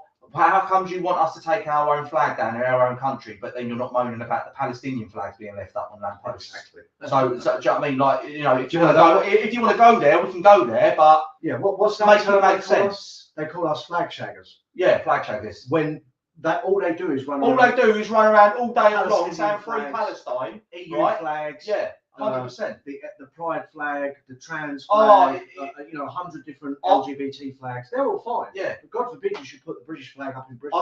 You're a Nazi. You're a racist. Yeah. They are brainwashed. Yeah. Beyond help. They really are. But apparently we're not. Apparently we're Nazis, and we get called Nazi scum. Like, this is what their chants are: Nazi scum off our streets, down at these protests. Right. Especially that they're in the curve. My family, fought against the Nazis in the Second World War. And you said a moment ago about the term ethno-nationalist. Yes. I see this isn't a battle between colour, civic nationalists and ethno-nationalists, because I would like to see Britain remain a majority white country. Does that make me an ethno-nationalist? But the problem with most of these people that call themselves ethno-nationalists, I call them fascists, because the difference between me and them is they support Hitler. They support fascism. Whereas if I look at what happened in the Second World War, if you just look at it like a white nationalist. Yeah. So let's pretend we are. What did Hitler was evil. He literally genocided 6 million plus Jews. This is to all the people who call themselves ethno-nationalists out there. What did Hitler do to Poland? 6 million Poles died. He destroyed the whole country. What did he do to the rest of Eastern Europe? He waged ethnic cleansing of Eastern Europe. They're white Europeans, for fuck's sake. He killed millions of white Europeans. When he took over Europe, like when he took over France or Holland or Belgium, did he promote fellow National Socialist movements? Like Stalin did when he came into Poland. He installed a communist government. What did Hitler do? He installed right-wing Tories and liberals and so on. Like in France, he put Marshal Pétain in charge. He didn't promote French nationalists. So he was a German nationalist, and all these people who worship him because if he won the war, he would have kept Europe would be white. Well, what did he killed millions of white people. Crap, yeah. He destroyed most of Eastern Europe. He waged war. Like if he won the war, there'd be no Poland, no Belarus, no Ukraine, no Russia. All those countries would have been, the white people would have been enslaved. Yeah. So don't tell me that he's this great white savior, because he's not. He killed millions of white people. Yeah. And he's warmongering across Europe. Killed millions of white people, And that, you know, that's why we fought against him. So that's the difference. You know, if we mention, I don't want to mention names, but you know, like these people who call themselves ethno-nationalists, they support Hitler and they support what he did. And what Hitler did led to the deaths of millions, tens of millions of white people all across Europe. There'd been no Poland, most of the countries in Eastern Europe would have been erased off the map if he would have got his own way. So no, it's bullshit. It's all fucking absolute bullshit. So I would class myself as an ethno-nationalist. It doesn't mean that I'm like them. I like the idea of civic nationalism and ethno-nationalism. Yeah. To sensible degrees. Like civic nationalism is. People like to be specific though, because they like going, oh, ethno-nationalist. Oh, you only, do you know what I mean? You only like white people. You're racist. You It's a false premise because I civic nationalism. Yeah, like I say, like you've got. I mean, I've got friends of all different colours. You got friends of all different colours?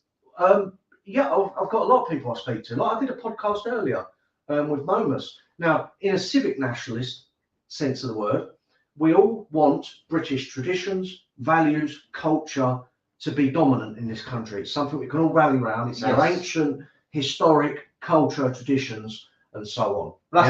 That's the values that everyone would share. Yeah, that's the civic nationalist side of it. So I'm a civic nationalist, but at the same time, you know, I do not support fascism in any way, shape, or form. I think it's disgusting, right? Yeah. But at the same time, I want to maintain Britain as a white country, and as a majority white country, and I want to deport like Islamic extremists, illegal immigrants, and people who commit crimes, and so on.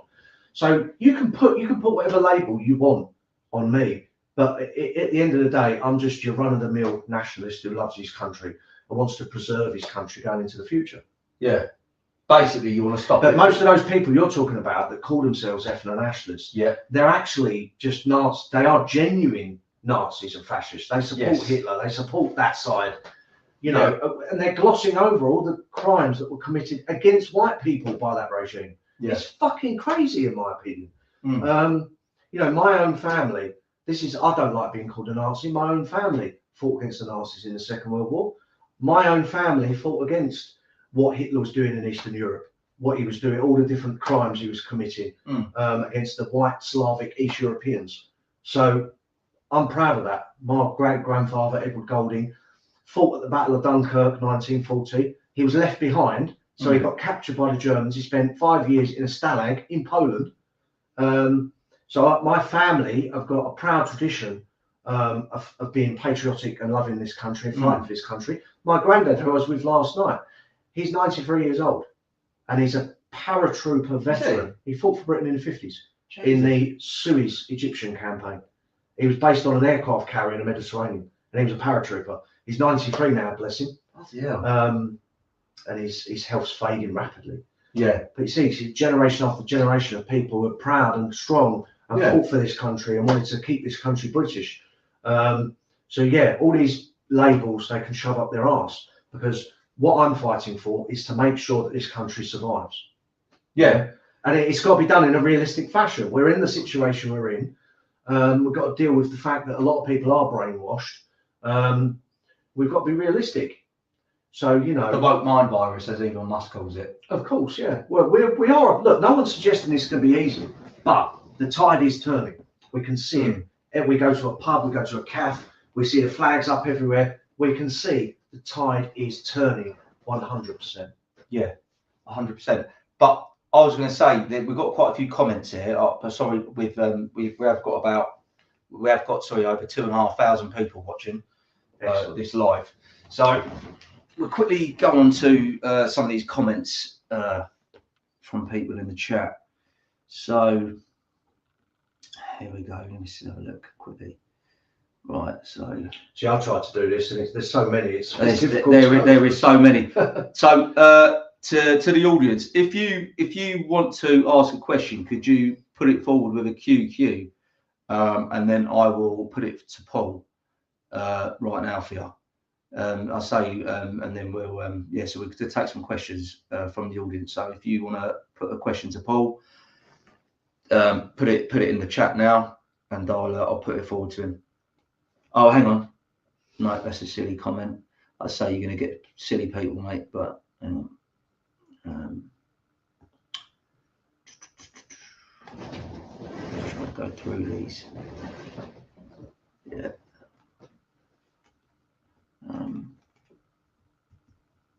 I do this all the time, and there's so many to go through. Oh, mate, and honestly. it's hard to find questions in amongst them all.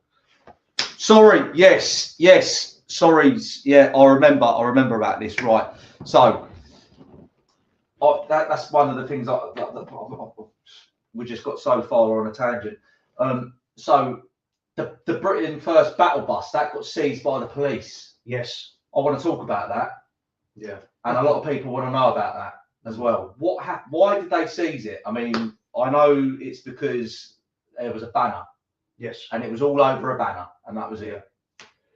Well, as everyone's probably seen, there's been a lot of instances in nightclubs, football stadiums. Everyone keeps chanting, "Keir Starmer's a wanker." It's everywhere. Yeah. It's like the mood of the nation right now. Yeah, it encapsulates everything. I said, you've probably seen it before. I said Labour's going to get into power, and they're going to become so hated so quickly. Yes. Starmer's done a spectacular job of making himself hated, hasn't he? Mm. So yeah, everyone, the biggest slogan at the moment is Keir Starmer's a wanker. Now, as a political party, we wouldn't usually use language like that.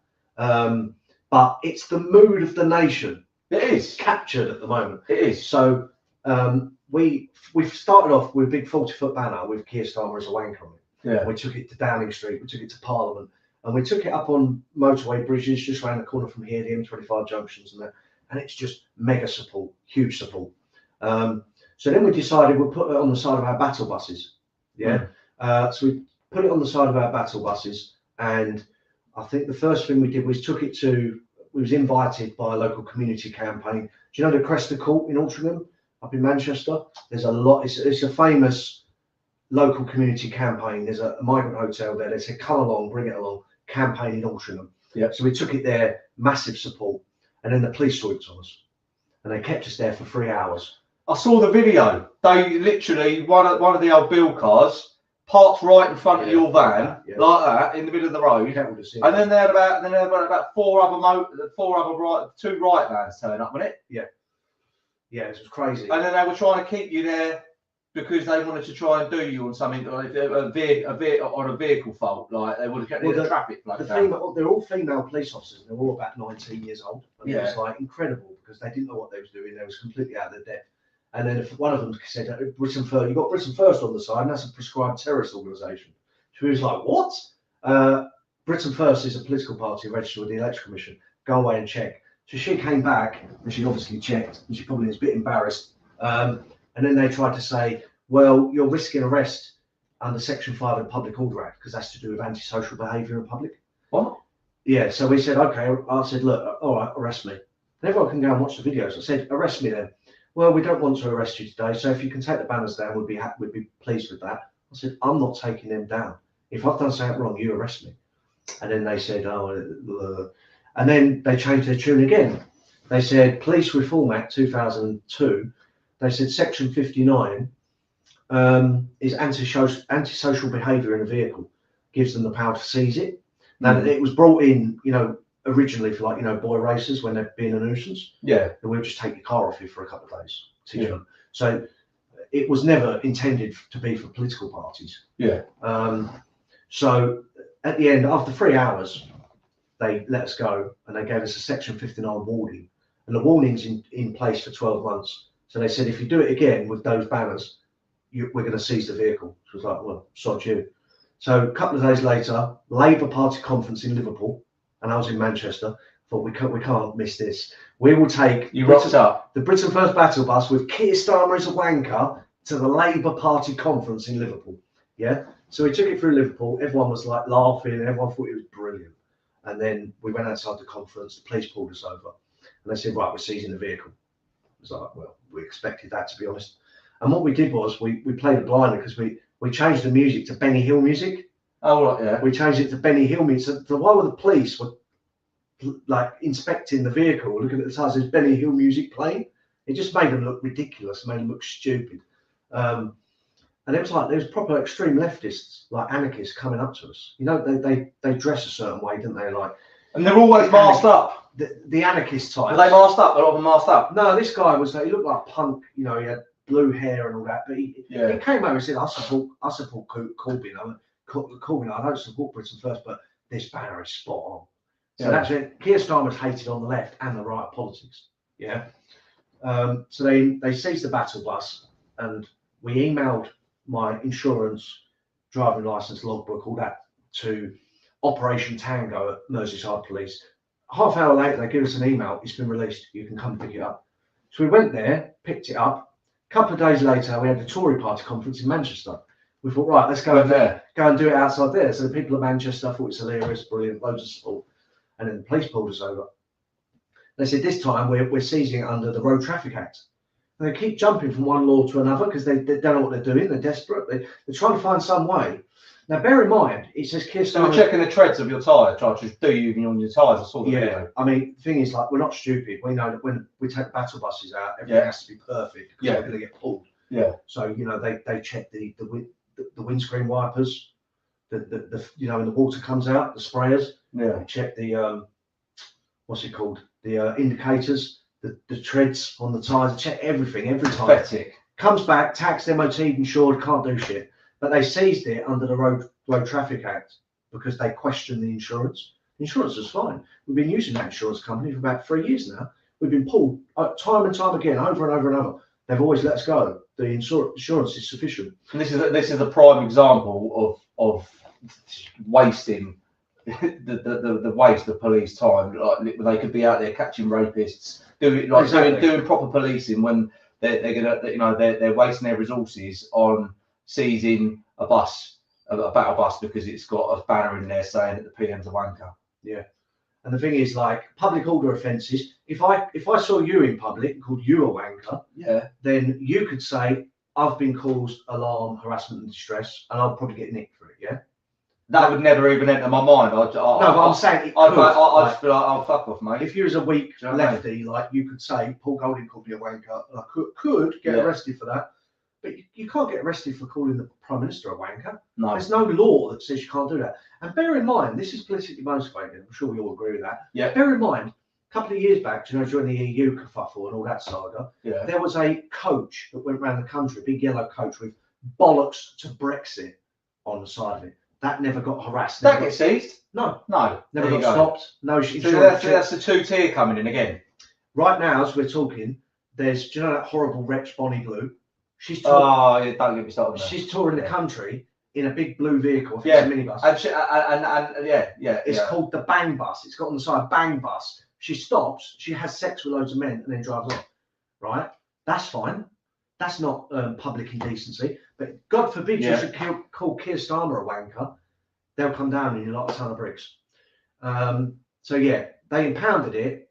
So we went to the police station a few days later. It was Urmston Police Station, just south of Manchester. We went there, gave them all the details, and I went over the top. I gave them tax, MOT, insurance, logbook. I even dug out the original bill of sale from 4 years ago to prove that we owned it. Yeah. So we went there, gave them all the details, handed it all in, and he went, right, we'll go away now, do our checks, come back. And what they basically did is they rang our insurance company. I don't know what they said, but the insurance company cancelled her straight away. Now, they're not supposed to do that because there's a thing called the Central Insurance Bureau, something like that, where the police can ring up and find out all the details of your insurance. And the insurance company rang up notified you saying we've voided your policy? Yeah, because of what the police said to them. Now, I said to the policeman on camera, I said, what did you say to them? They said, I'm under no obligation to disclose that. I said, well, you're not going to tell me, are you? Because you just put the frighteners up them. And they've just cancelled, which means I've got no insurance now. I can't take the bus away. And if the bus stays impounded for longer than 2 weeks, they can crush it. Now, if the thing is, right, so if I go out and get new insurance, like now, and I go back to the police station, so here's my new insurance, what's to stop them ringing the new insurance company up and getting them to cancel? Yeah. So it's a catch-22. Yeah. So what we've done is our solicitor got on the case and said we're going to get a third-party recovery company to come and tow it somewhere. And they first of all, they said, no, you still need insurance on it. So we were saying, why do I need insurance if it's being towed by a third-party company? They're just going to recover it back to private land. You don't need insurance. And they fought us for a few days. They've been fighting us. And then they finally admitted, under duress because we were harassing them.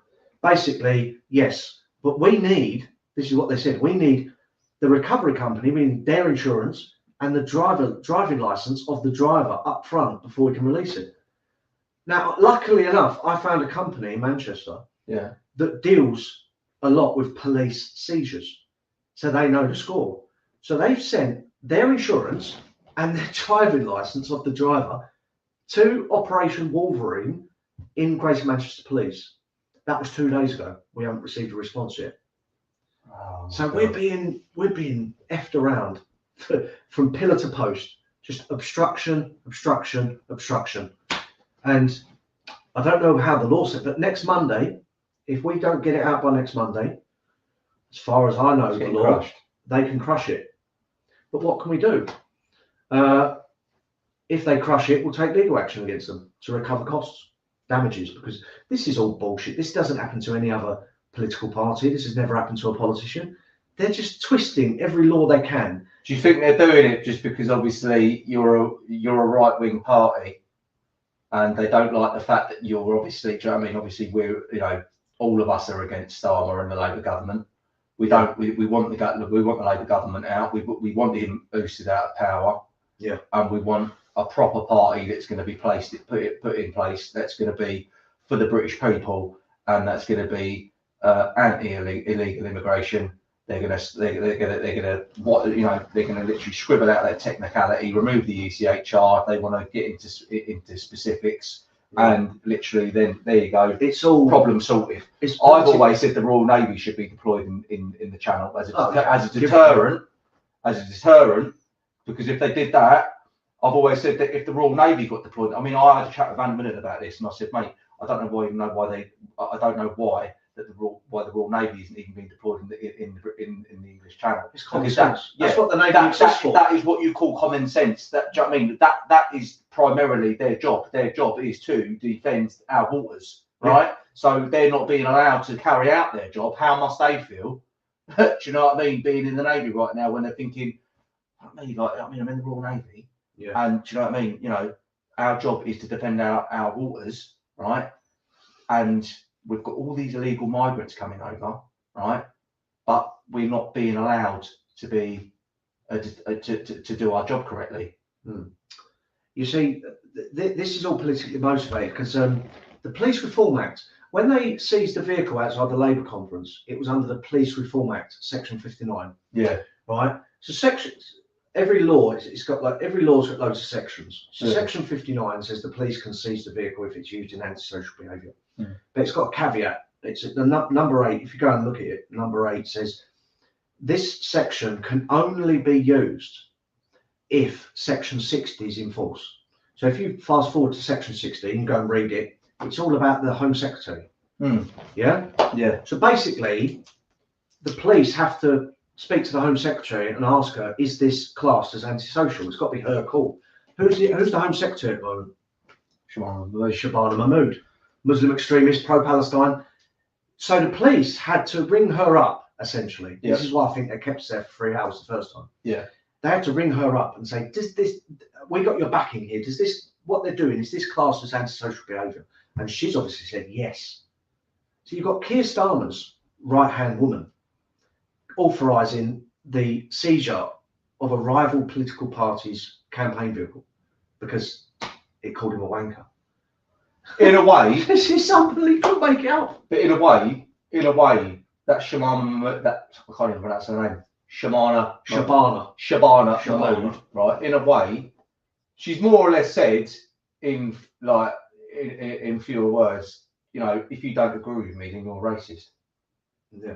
Basically, like. And then she's had the cheek to wave a Union Jack at the conference. Labour conference. That makes sense, but it's like, you know, and this is the woman that's in charge of our borders, of our security.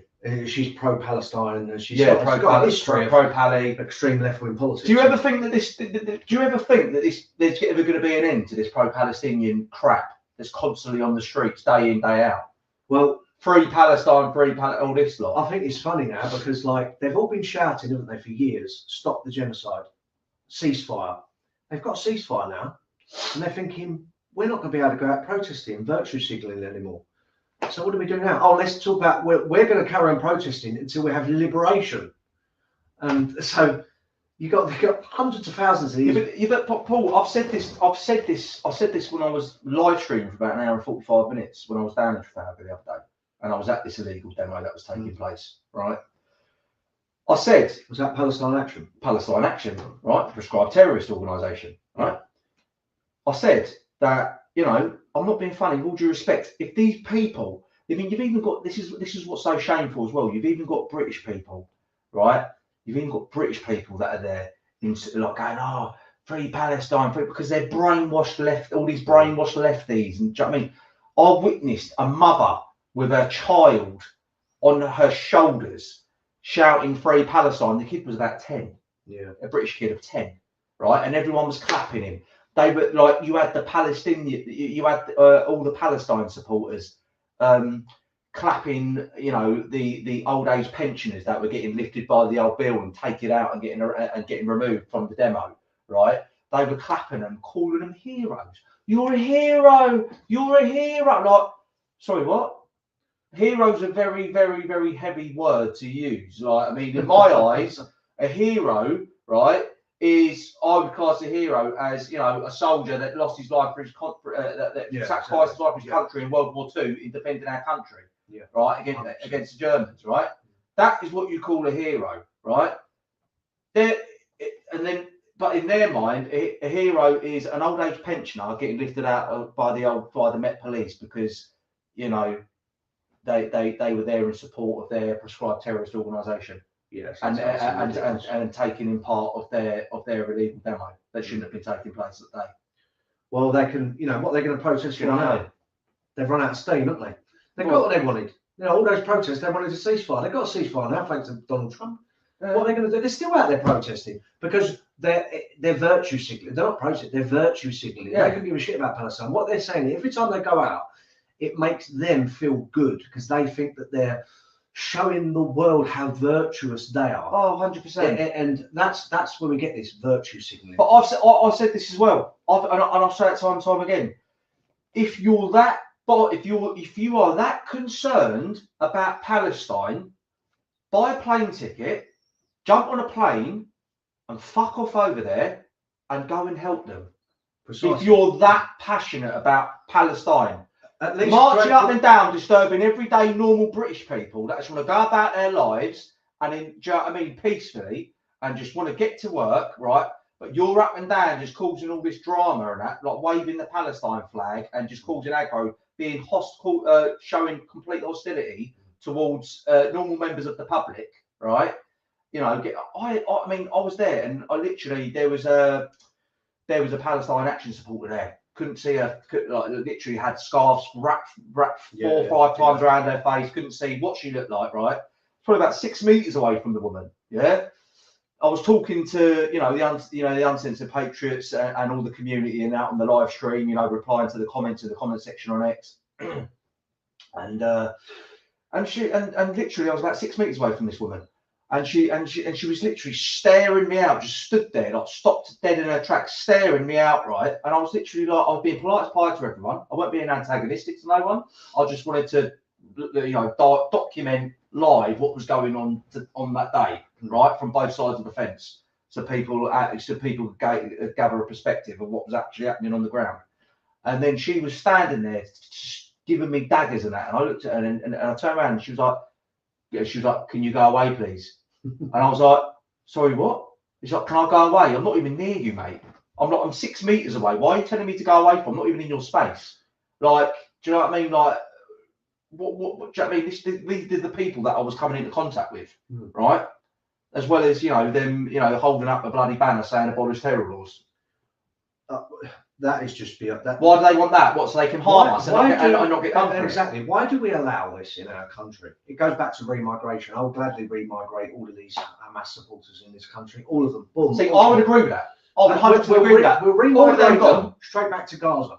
Yeah. You know, I would agree with that. At least Greta Thunberg, she tried to get to Gaza on a boat. Oh. Give her that. You know, most of these white liberals in the West who say free Palestine, they would never dream of going to Gaza.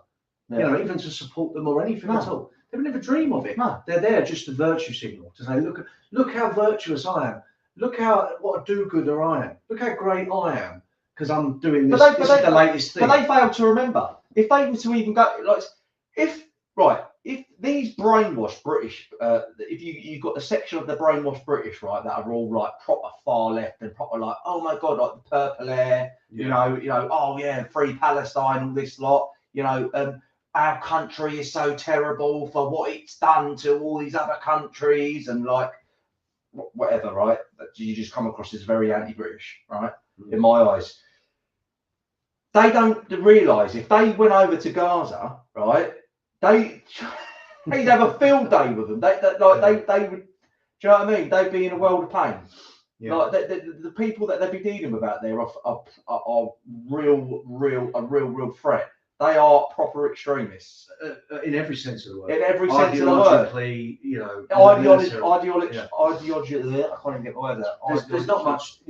They said at the beginning of that conflict out there, that Hamas are ISIS. Well, they're not the same. They're not like they're different organisations, but essentially, I mean, what's the bloody difference? They're both Islamic extremists. They're both terrorists. They're both, prepared. They follow the same ideology. So what is generally the difference? Hezbollah as well. You might have seen. I don't really make a big song and dance about Israel or events in the Middle East. But neither do I. Do you know what? This is my personal take.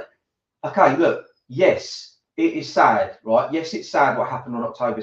It was absolutely atrocity what happened on October 7th, right? To the Jewish community, right? Absolutely devastating. Like, do you know what I mean? I'm with the Jewish community on that all the way, right? But in its entirety, you've got Israel and you've got Palestine, right? In my humble opinion, right? Sorry, respectfully, in my opinion, right? Israel and Palestine, that's their business, right? I'm concerned about what's going on in our own country. Exactly. In my back garden, that's within our control. Yeah, because people ask me all the time. Wars that are happening thousands of miles away, that's not within our control in Great Britain. That's not. I'm sorry, but it's not, right? It's sad what's happening. Do you know what I mean? I hate all wars. I don't like wars whatsoever. I hate terror attacks. Wars, I hate terror attacks. I hate terrorism. Yeah. Like, at the end of the day, you can sympathise, but in all honesty, what are you going to do about it, right? What are you going to do? What are you going to do to these lefties, right, that are out parading the streets of Britain, waving a Palestine flag, saying "Free Palestine"? If you're really that passionate and concerned, go over there. Go over there. Help them rebuild their country if you want, right?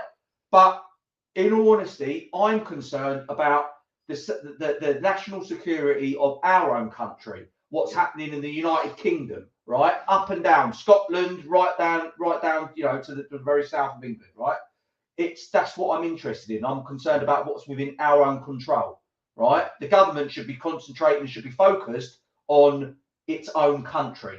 Yeah. Country first, then Britain first. Britain first. Excuse the pun. People ask me, well, what's your opinion about, do you support Israel or whatever? And I'm just like, I'm sorry, I'm Britain first. I haven't got time for the Middle East, to be honest. Yeah. I'm Britain first, and obviously Canada, they're our people as well. Australia, New Zealand, yeah, they're our people, and the West and Europe and so on. But the Middle East, I'm just not interested. I don't see it having any effect. Look, regardless of what happens in the Middle East, you've still got an Islamic takeover of Luton, of Birmingham, of Leicester, Blackburn, Bradford. We've got enough problems as it is. What happens in this country is not dependent on what happens in the Middle East in any way, shape, or form, in my opinion, my humble opinion. That's why we're Britain first. We want to focus on our own country and, our own kind of civilization.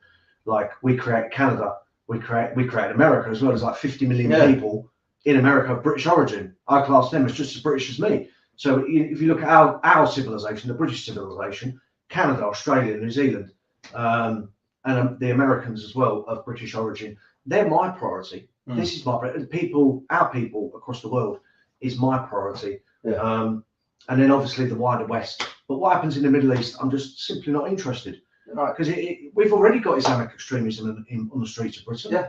You tell me that. Oh, what happens in that area of the world whether it's Palestine or Israel, that has an effect on what's happening on English streets. I'm sorry, we've got Islamic takeover of Luton and Bradford and Blackburn and so many. But it's got nothing to do with the Middle East. But this is the problem that winds me up, Paul. Right? You've got so many leftists, right? British leftists that are more concerned about shit that's happening in countries that are thousands of miles away, but they're not focused on what's going on in their own back garden. They're more interested in what's happening 1,000 miles away, but they're not interested in atrocities taking place in you know what I mean, in the United Kingdom, in their own back garden. That's what you should be fully focused on. You should be fully focused on what's going on here now in our country, right? They'll go and protest. Like it's ridiculous to be concerned about something that you've got it's not in your control. They will take to the streets, but it's not. Right? They'll take to the streets for free Palestine. They'll take to the streets for Ukraine. They will never take to the streets for hundreds of thousands of grooming gang victims. They'll never take to the streets to stop the boats coming over the channel. They'll never take to the streets because we've got 10,000 homeless veterans on the streets.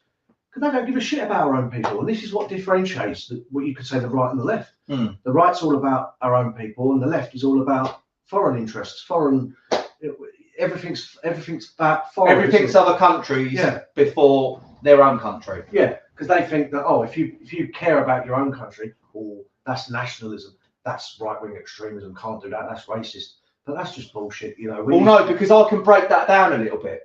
Someone who's interested in their own country first is someone that's that's concerned about the crime and what's going on that's within their control. That's do you know what I mean? That they want to prevent their kids coming into harm's way in their country of residence, right? So our country that we're living in now, I'm concerned about because I've got my own children that do you know what I mean? I love my kids to bits. Like, do you know what I mean? I worry about the country that they're growing up in now. Right, because of the sheer amount of crime, you know, you've got all the illegal migrants coming over, and I'm worried, like literally, like they're everywhere now. Literally, like you know, they've taken over all the bloody fucking 5-star hotels. Sorry about my language. You know, they're now getting moved into luxury apartments, as we've spoke about earlier, with AY Audits covering that on a recent video that he's put up there and discovered. So it's like, you know, if these and you can't. You put this question towards a leftist and you say, look, right, do you know what I mean? Like they're fleeing war-torn countries. If they're really fleeing war-torn countries, right, then why is it only men? Why are they leaving? What type of man would leave their women, their wives and their children in a fucking war zone? Sorry about that again, right? And do you know what I mean, to get killed or whatever, right? And run away from it. You wouldn't. You know what? I'd be back there and I'd be fighting to protect my wife and my children. Yeah. Do you understand what I'm saying? Look, that's the point I'm making. So it's not a fucking war zone. They're not asylum seekers. They're not refugees. No. So look at the Ukraine war. What happened? The men stayed at home and joined the army, and the women and children came to Europe. Yeah. So all the Ukrainian refugees we took into this country are women and children and elderly people. Yeah, it's the reverse of what we're seeing from the third world. Yeah. What we're seeing is the women and children staying at home, and then there's been scandal after scandal where the men, they come over here, and once they're in a hotel, they're established, probably illegally working, they end up going on holidays back to the country that they supposedly fled from. Yes, we're just being taken up for monks. Yeah, I've seen it. Yeah, it's so muggy, and it's like it's even like, you know, going back to you know, them being put up in the hotels and stuff. It's like I don't even look at them as hotels. I look at them as barracks, right? Because they're all men. They're all fighting men. Like as I said this earlier, you know, you don't even know where they come from. What ideology have they got in there? Have they got upstairs? Yeah. Right? You don't know, because you know, I mean, Nigel Farage saw him throwing the passports in the sea, didn't he? We all when he was going out. Everyone has. I've been out in the Channel in a boat, haven't I, several times. Have you? Yeah. We had a boat, we called it HMS Alfred the Great. This was going back about 3 years ago, I think, something like that. It wasn't strong enough, a boat, powered enough to go out onto the channel. But we went out there and we filmed them all, you know, and all this kind of stuff. But of course you don't see it on the news, do you, when British Press does it. When Nigel Farage does it, you know, he's plastered all over the news, which makes me suspicious of him and his intent. Because people who are against establishment don't get that kind of media coverage, that platform. So yeah, I do think reform is containment and controlled opposition. But yeah, what do you think? What do you think of the Advance UK party? With Ben Habib? I mean, I say I've had a live interview with Ben Habib. Yeah, obviously not in person, but he's a lovely bloke, lovely, you know, very polite. He's a lovely bloke to speak to. I find him quite, you know, he's a nice. Well, you know, anything I say about Advance, people are going to say, well, you would say that because you've got your own party. But you know, if I'm being honest, right, I've not spoken to Ben Habib before. Right. I've campaigned against him before. Yeah. I think it was in the Wellingborough by-election a couple of years back. But he seems like a genuine nice guy. But if I'm being honest, right? Yeah. See, Britain First, we fought for a long time to be registered as a political party. We took the Electoral Commission all the way to the High Court and back, and they kept blocking us. But when we did finally get registered as a party, we started to contest local elections. Now, we've got some brilliant local election results. I mean, Ashley beat the Tories, the Lib Dems, the Greens. She beat everyone apart from Labour up in her seat. You know, we've beaten Labour, we've beaten the Tories, we've beaten so many different parties in seats around the country. We've got some really good election results, right? But since this reform juggernaut that, in my opinion, has been created by the media to fill the vacuum, the establishment can see all the flags going up, they can see the tide turning. So they're thinking, oh, if we keep going, you know, Labour and Tory rat race that we've had for 100 years, if it's the Labour and Tory show constantly, then millions of angry votes are going to go elsewhere. Yeah. So we need to fill the vacuum. We need to put a plug in it. So let's give them something that's safe, that we control. Yeah. So all these angry people can vote for that, and then we still control it, control opposition. Then all of a sudden, Nigel Farage come out of retirement. And the Tories are so hated and toxic now that the Tory brand, after 100 years, is completely broken. So it needs to be kind of rebuilt. So that instead of it's the Labour Tory state, what do they call it? The uniparty. The duopoly. Yeah. So instead of Labour Tory for 100 years, now we're going to have Labour Reform. Reform. It might even be a tri-party with the Tories, you know, in third, mopping up a lot of votes. But the establishment are not stupid. Like the last election is 4 million people vote for reform. Well, if those 4 million people couldn't have voted for someone who they thought was outside the establishment, then their votes would go to someone like Britain First. Yeah. Or someone who's dangerous, can't be controlled. So in my opinion, the establishment's played a blinder because all those millions of votes are all neutralised in a safe dead end now. Yeah. So I can't even remember what we were talking about originally now. I've gone off on a reform tangent. Yeah. Well, let's say 2029. It's not that far away at all, right? Yeah. But there's so many there's right wing parties cropping up. Oh, that's what we were talking about. Advance UK. Right, I've got Advance UK. Yeah. Okay, so my opinion, right? So we was getting good election results, local election results. Yeah. And then we stood in an election I think it was about 4 months ago. Yeah. Right. We kept it quiet though, because we didn't want the opposition mobilising against us. We kept it quiet. And we got we got slaughtered. We got absolutely slaughtered. Now, we leafleted the entire ward 5 times. Yeah.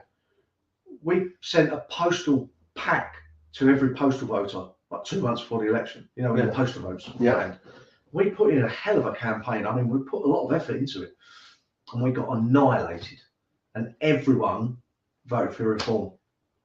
Yeah. So we realised then, or we've known about it for about 1.5 years now, that we have been pushed out of electoral politics by reform.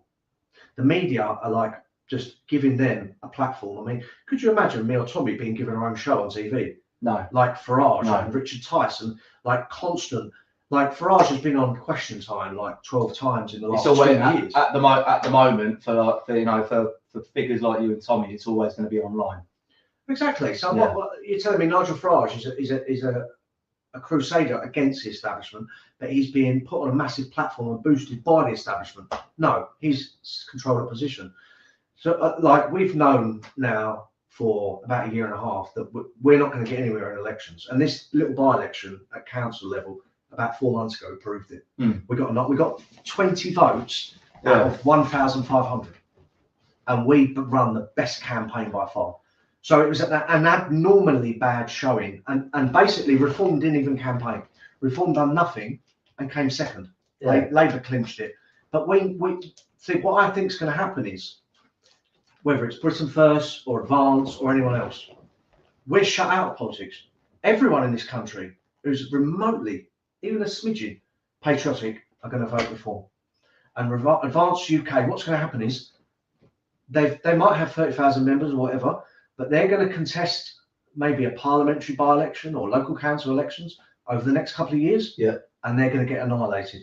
But this is what But we would get annihilated as well. That's why we're not doing it. Yeah. Right? This is what I was going to say to you, because 2029, it's not far away at all, but all these little right-wing parties are starting to crop up, right? Do you think there's going to be a splinter vote? No, I think that the only party that's going to survive the next 5 years is Britain First on the right politics, because we're not going to stand in every election. Our entire existence is not based on the ballot box, on standing in elections, because we do other stuff. Yeah. We do days of action, we go out in the battle bus, we do big marches, we do loads of other stuff. Yeah. We're not really, so we can switch off from politics when we need to. Yeah. And that's what we're doing at the moment, because we know, just like that four months ago, we'll get annihilated. And every single party, right wing, that stood at recent elections has been annihilated. Reform is just taking everything. They're just so powerful and so strong. It's like a juggernaut. So fundamentally, who do you think is going to be the next government in 2029? Well, it does depend on what's going to happen with the Tory party. Whether Kemi Badenoch's going to be removed and Robert Jenrick's going to take over, and then Robert Jenrick will do a deal with Farage. I don't know what's going to happen. But you've got two scenarios. Coalition. It's either going to be a coalition between the Tories and Reform, or it's going to be a Reform win, right? But what Reform, when they actually get in and try to do stuff, they're going to fail. Like nothing. 5 years will pass, and nothing will be done. I'll give you an example of what it's going to be like. Do you know, like the situation in Italy? You got Giorgia Meloni. Yeah. Go on. Yeah. Yeah. She comes across. But it's because she didn't recognise Palestine as an independent state, and then there was uproar. Yeah. But what she does is, she is like Farage. She promised to sort out immigration, to stop the boats, to get rid of all the illegal deports, mass deportations, everything, right? She promised it all. As soon as she came in, she got her foot in the door and actually took power. 5 years has passed now. She's done absolutely sweet F-all. Yeah. Right, but what she does, she makes a statement every so often, which keeps the fraud going. Yeah. Right. So the other day she said, "Oh, we're thinking about banning the burqa."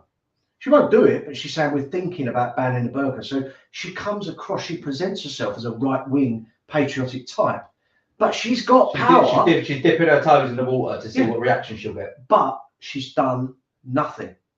Nothing. In fact, immigration's probably gone up in Italy since she took over. Right. So that's what you're going to have with Nigel Farage. He's going to be the biggest disappointment in the history of politics. He's going to take power. He's going to promise this, promise that. He's going to make statements, bold pronouncements, but nothing's actually going to be done. And we've got an example of this closer to home. Look at the Tories. How many years did they say we're going to stop the votes? Priti Patel said it. Long time. Suella Braverman said it. And it never Boris happened. Johnson said it. Never happened. No. People can't, for some reason, detach themselves with where politicians are concerned between what politicians say and what they actually do. But do you feel like Parliament needs to be reformed completely, from top to bottom? Because to me, it seems like every MP that gets put into into a constituency, they say they're going to do this right and they're going to do this, that, and the other. Oh, we'll do this for you. Yes, we'll sort this. We'll do this. We'll give you this. I'm going to do my best. I'm going to do this, that, and the other. And then when they get voted in, they just, you're bumped now. I don't give a shit. Yeah, I don't give a shit. Like, they're in the Westminster swamp. They just soldier all a lie. I mean, everyone's going to say, this is obviously, it's nothing new, Sean. Like, you know what I mean? Obviously, the politicians are dirty, right? And I know that. I understand politicians are dirty, but what I'm trying to say is that it always seems to be MPs that are placed in Parliament are always, people, MPs, they say like you got Starmer, you got you got Rupert Lowe, you got you got Rishi Sunak. Do you know what I mean? They're all very they have all come from wealth, right? Yeah. You like ideally in an idyllic situation, I'd much prefer to have MPs put into power that are working class people that have actually gone out and done a day's graft. We've had that. They know what a day's graft is, mate. Do you know what I mean? Like, I know what you mean. Yeah. And this is what I'm trying to say, because they're so out of touch with a working class man and woman, right? That it's like it's almost condescending in a way, because they're trying to they're consistently trying to try to publicise to the British people in saying that, oh, we know I understand how, where the working class man and woman are coming from. No, you don't, because you come from wealth. You're millionaires already, right? You don't have a clue. You've literally you've been born with a silver spoon in your mouth. You don't have a clue about going out and what hardship is, and what hard graft is. Do you know what I mean? Yeah. Do you know what I mean? You've never experienced that, so don't try and push that crap, onto, the British people, the working. Yeah, you're all right. If you look at all of the governments for the last 20, going back living memory, they've all been wealthy. They've all been, like, everyone from Tony Blair, Gordon Brown, Boris Johnson, Rishi Sunak. 700 million, is it, him and his partner together? It's just you are right to a degree. We need a lot more working class people in Parliament. I'll tell you what, that would shake things up. If you had like me and Ashley in Parliament, well, that would be everyone would be glued to the TVs watching what's going on in Parliament. Katie Hopkins, she's another one I'd love to see. Could you imagine Katie Hopkins being sat in the House of Commons, mate? She'd eat them all for dinner. The one sat there. It would be great to get someone to Parliament, but the game is fixed against us with the first past the post system. It's going to be very, very difficult. Look at. But my dad told me this about the first past the post system. My old man said to me that, son, they need to get rid of the first past the post system, because it's so. Do you know what I mean? They cheat the vote. You know what I mean? Like, always write in pencil so they can rub it out and tick the other box. No, the problem with first past the post is that it keeps the people in power. It keeps them in power, because if you're an up and coming party and you get 5% of the national vote, you could still end up with no seats in Parliament. Yeah, it should be proportional representation, which is what we stand for, and that's if you get 10% of the vote, you get 10% of the seats. It's not rocket science. That would be worth it, because then you see a lot. You see a lot of competition. So that would keep the politicians on their toes, keep them accountable. So parties like Britain First could actually break through into Parliament. Yeah. If we get 1% of the national vote, we'd get 1% of 657. So it's quite a lot of seats. It's like what Reform's got at the moment. But that would keep the Westminster establishment on their toes. That proportional representation, what you was talking about a second ago, that's literally within regards to. Are you meaning like say, for instance, you had like Reform. They had how many million votes? And 4 million votes. 4 million votes. 5 seats. And they only got 5 seats. Whereas you had the Lib Dems had how many votes? I think something silly like crap. 2 million. Yeah, they got 59 seats. And how does that work? That's ridiculous. So is that what you mean by proportional representation? Yeah. So like most countries in Europe are governed by proportional representation. The European Parliament is the Great London Assembly is proportional representation. And even like back, if you go back to 2008, the BNP won a seat on the Great London Assembly because they got 5% of the vote. Yeah, gave them a seat. Yeah. Whereas if it was first past the post, no one would be able to get in apart from Tory and Labour. It's Tory and Labour all the time. So yeah, we do need it. We do need a fundamental reorientation of politics, and of course you can have a lot more direct democracy as well. I don't know, like the EU referendum. Yeah. Why can't we have more referendums? But Brexit never got fully carried out. No, it's like we the vote come in and we won Brexit, but it never got delivered. Yeah. But do you see these petitions that go around at the moment, and you get over 100,000? Oh, but the general to hold a general election that got That got like 3-4 million signatures. Yeah. And then Keir Starmer turned around and go, oh yeah, well, I'm sorry, but it doesn't work like that. What we should have is these petitions, which are Parliament petitions, government petitions. That if they get, so like a million votes or 2 million votes, it Yeah. should trigger a referendum, let alone debate in Of Parliament. course it should. See, if you've got a petition, it gets like 3 million votes, 3 million signatures, sorry. Yeah. And it's on like stop the votes, stop illegal. We should have a national referendum on it. I'm pretty sure digital So- ID, there's one for digital ID as well. Stop That's digital ID. 4 million signatures the other day. We See? should have a referendum on it. Exactly. People power. Yeah. This is so we can, because we're living in a technological age. We can have all these brilliant ways of the people governing the country That's what I'm to a saying. great degree via the use of referendums. Digital ID, 4 million signatures on a parliamentary petition, bang, should go to a national referendum. 100%. Let the people decide. 100%. So, yeah, we're in favour of all. It's already in our policy section on our website. But this is where the MPs, they, do you know what I mean? The MPs think that they, do you know what I mean? We work for them. Wrong. They work for us. We put them into a position of power.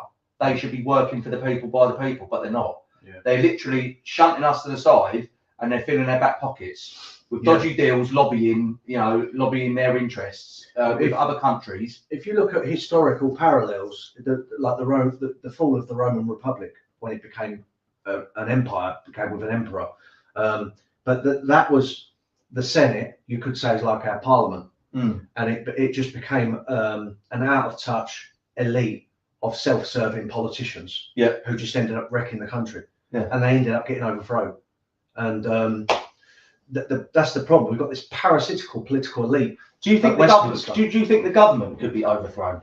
No, I don't. No, technology is far too advanced now. Anything along those lines would be stamped out and put in prison very quickly. It's just impossible. But what we are going to find, I mean, just look.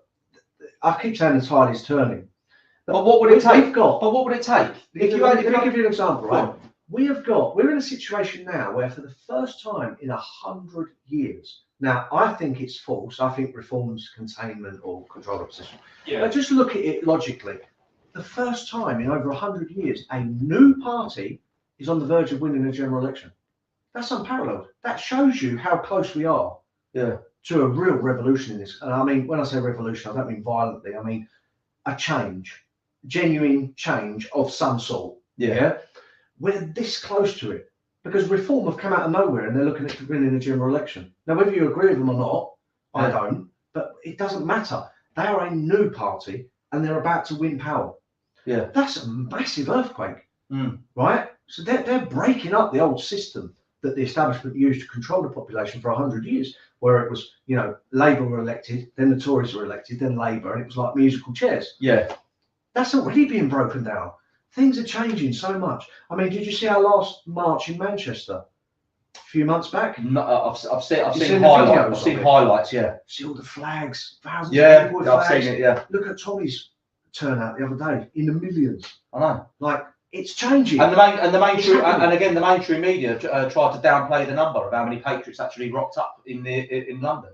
They tried to say, there's only about 110, 115,000 Patriots. I was there that day. You was there that day. You saw with your own eyes how many people there. It was literally like sardines. It was Going across the bottom. It was hard work to see the whole thing. Yeah, It was hard work to see the whole thing. Do you know what I mean? It didn't become clear until Tommy and his team released the drone footage, Yes. and there was like, I think they. because when you're in that, I think you they paid only for a see around helicopter. you. I think they paid for a helicopter. Paid for a helicopter, and you saw just like look at that. That's evidence of change. Yeah. Oh, 100%. Right. Look at the Britain First march in Manchester. Evidence of change. Look at reform, winning every election that's been announced. They're like on the verge of power. That's evidence of massive change. Yeah. Look at all the flags on the lampposts around the whole country. And I travel around the country all the time, and I've seen it everywhere I go. They're everywhere. That's evidence of massive change. Look at all the local protests at migrant hotels, just popping up everywhere. Everywhere. I've said it for a while now. You can feel like a massive change around you, just the vibe of everyone. I mean, there's people that had never agreed with Tommy Robinson, right, whatsoever. Yet those same people came to change their mind very, very quickly and wanted to attend the UTK rally. Yeah, because they've literally just well, come it's funny round. actually. Let me tell you about this, right? My own family. Yeah. I'm talking about my aunties and uncles and stuff like that. I've been trying to get them politically doing something for decades. Yeah. Yeah. And for the first time ever, they've always resisted me. They've always said something like, it's too far gone, or it's too late, or, whatever. They all, and I mean all, turned up in London for Tommy's rally. And they said that next time we hold one in Manchester, as long as the train journey isn't too long, from down here to up there, they all said they're coming. Yeah. And I've been fighting with my aunties and uncles and everything for decades, but they all attended. And I thought, wow, that's like, there's massive change going on at the moment. The people from other countries were flying in for the UTK rally. And it's not just Britain, where we can see that Marine Le Pen and her nationalist party are knocking on the gates of power in France. Yeah. The AFD in Germany have gone from nothing to being like the most popular party across the whole country. We've got the Trump revolution in America. You've got the Vox party in Spain. You've got, it's just every Western country you care to mention, the Patriots are taking over. Yeah. So we're very close to seismic change across the Western world. There are some countries which are just lagging behind, like Canada and Australia. But to be honest, did you see the last couple of weeks, last couple of months maybe, there's been again spontaneous protests all over Australia. They're all waving the Australian flag. So things are changing, really changing across the whole Western world, and I'm really excited because when you've been doing this for 26 years. I bet it's the biggest sigh of relief going.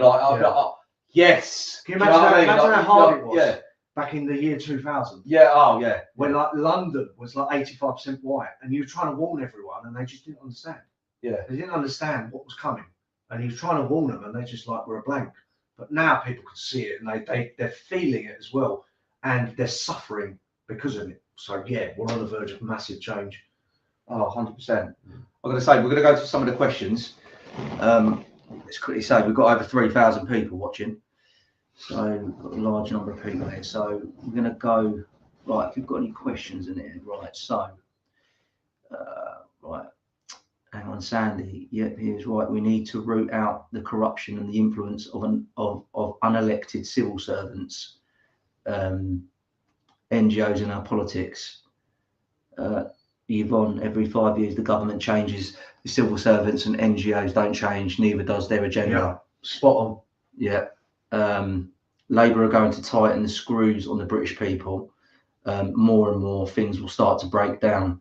Yeah, 100%. I hope they do become a party. You need a manifesto and councillors. Yeah, well, we are a political party and we have stood in elections, but just not recently because we're being squeezed out by reform. We have got a basic manifesto. Our conference at the end of November, we're going to be adopting a much bigger and broader manifesto in line with most political parties. So it's all coming together. Scroll up. There's so many comments here, mate. Sorry. What is it?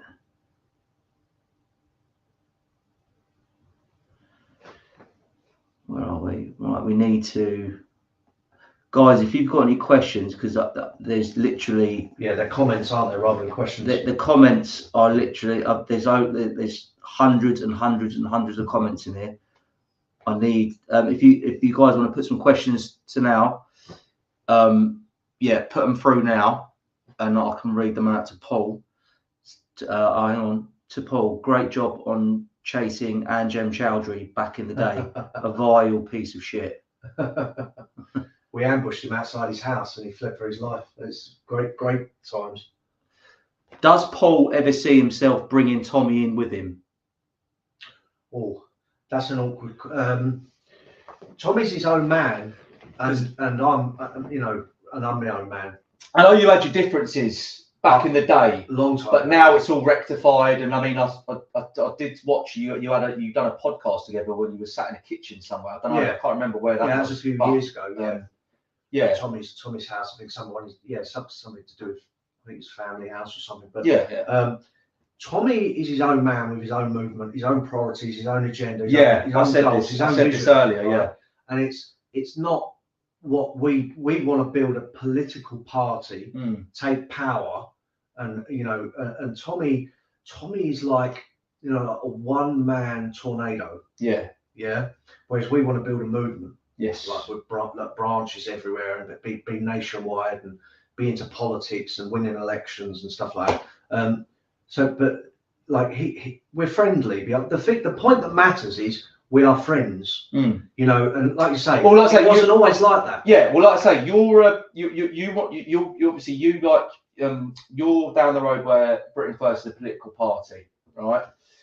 Tommy, he loves his citizen journalism. Yeah. So it's two different, you know, sides of the coin. Tommy's strengths are big protests, citizen journalism, like exposing. The amount of people he can rally on the ground is unbelievable. To be honest, those things are not my strength. My strength is in building a movement. Yeah. Building a political party. Yeah. He's much stronger in those areas than I could ever be. Yeah. So we've all got our own part to play. You know, even yourself, like you're getting the message out, building a YouTube channel, getting things out, interviewing people. Everyone's got their own part to play in the overall struggle. The main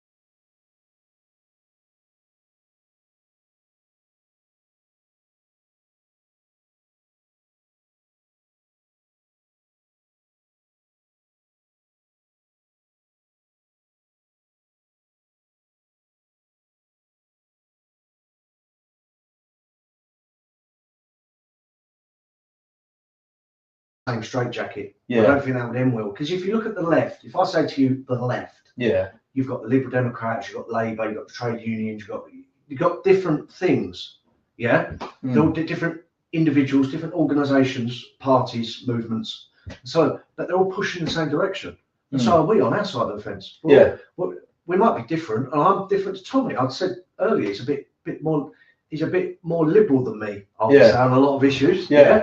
I'm sure he wouldn't disagree, but like I said, we're pushing in the same direction, generally speaking. We're all pushing in the same direction in different ways. That's what makes the movement, the whole movement. We're all just parts of that movement, but we've all got that one aim, which is freedom, identity, save Britain, take our country back. You know, I mean, take example. You know, the Uncensored Patriots. Like, do you know what I mean? Yeah, basically this is my movement. I created the Uncensored Patriots, but you know, did I intentionally set out to make a movement? No, I didn't. Do you know what I mean? I explained this to you before. So I was literally sat on my crane. I was bored. Do you know what I mean? I was nothing to do. Elon Musk had just taken charge of Twitter, or changed it to X, discovered Spaces, started talking to like-minded people that was on the same political side of the fence as myself. And do you know what I mean? I thought, oh, I love that. I want to have a bit of that. You know, it started snowballing. You know, regular listeners, so on and so forth. You know, within the space. I pop in a lot more often than you realise. So again, I pop into your spaces. Oh, do you? A lot more often than you realise. In the rat's nest. I always watch. I always press. Call it the rat's nest because it's the anonymous listeners where you don't like. I always press anonymous. I always listen. Do you? Yeah. Oh, okay. I always pop in. I'm always wondering. I'm always wondering like who like because they go through certain periods of time when I'm You've always got different guests on. All of a sudden there'd be like 50 or 60 people that all of a sudden like appear in the anonymous listeners, and I'm just like, where does that come from?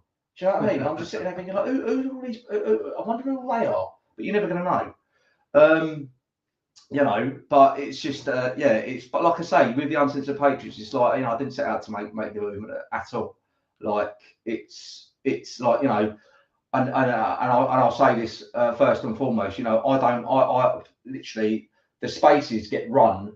That 90% of the graft is done by the co-hosts. They run the spaces all day. I can't sit there talking all day because I've got a job to do. Do you know what I mean? Like, I work up cranes. Like I can't. Do you know what I mean? I can't sit there on the phone. So literally, it's behind me. It's. Do you know what I mean? It's like it's constantly on charge, and like it's the space is going from like 8:30 till 5, and literally, you know, you've got my co-hosts. You know, like San, Michael, you know, Karen, Nick, you know, Vicky. Well, so sometimes I'm just doodling away on X and I see it you're live with a guest, and I thought, I'll go listen to that. So, you know, I don't know which ones I listen to be honest. But you know, I think I'll never ever take credit away from. Do you know what I mean? The people that people that have helped grow this community and grow this movement into what it is. Like, do you know what I mean? Because, like I say, I appreciate the fact that people come into the daily spaces. I've had messages, mate, where they message me. People have messaged. Like, I get DMs where people message you going, "Oh, Sean, this is like my, this is like my second home, it's like my safe space. I've got agoraphobia and I can't leave the house." Or, do you know what I mean? Like, I've had veterans message me going, there's a regular listener who's part of the community. I've met him. His name's Scotty G. I remember him sending me a message back in the day, in the early days of the movement, and saying to me, "Oh, Sean, he's like I say, he's ex-army. He said to me, Sean, like, you don't understand what it does for my mental health, mate. Like, do you know what I mean? So many people have said, oh, this is such a good, this is so good towards my mental health." And I thought, carries a lot of weight. Like, do you know what I mean? I was thinking, oh, do you know what? I fucking love that. Do you know what I mean? Like, it's nice. It's a nice feeling. Do you know what I mean? That like people like congregate into a hub that they know is going to be there, from 8:30 in the morning till 5 o'clock, Monday to Friday.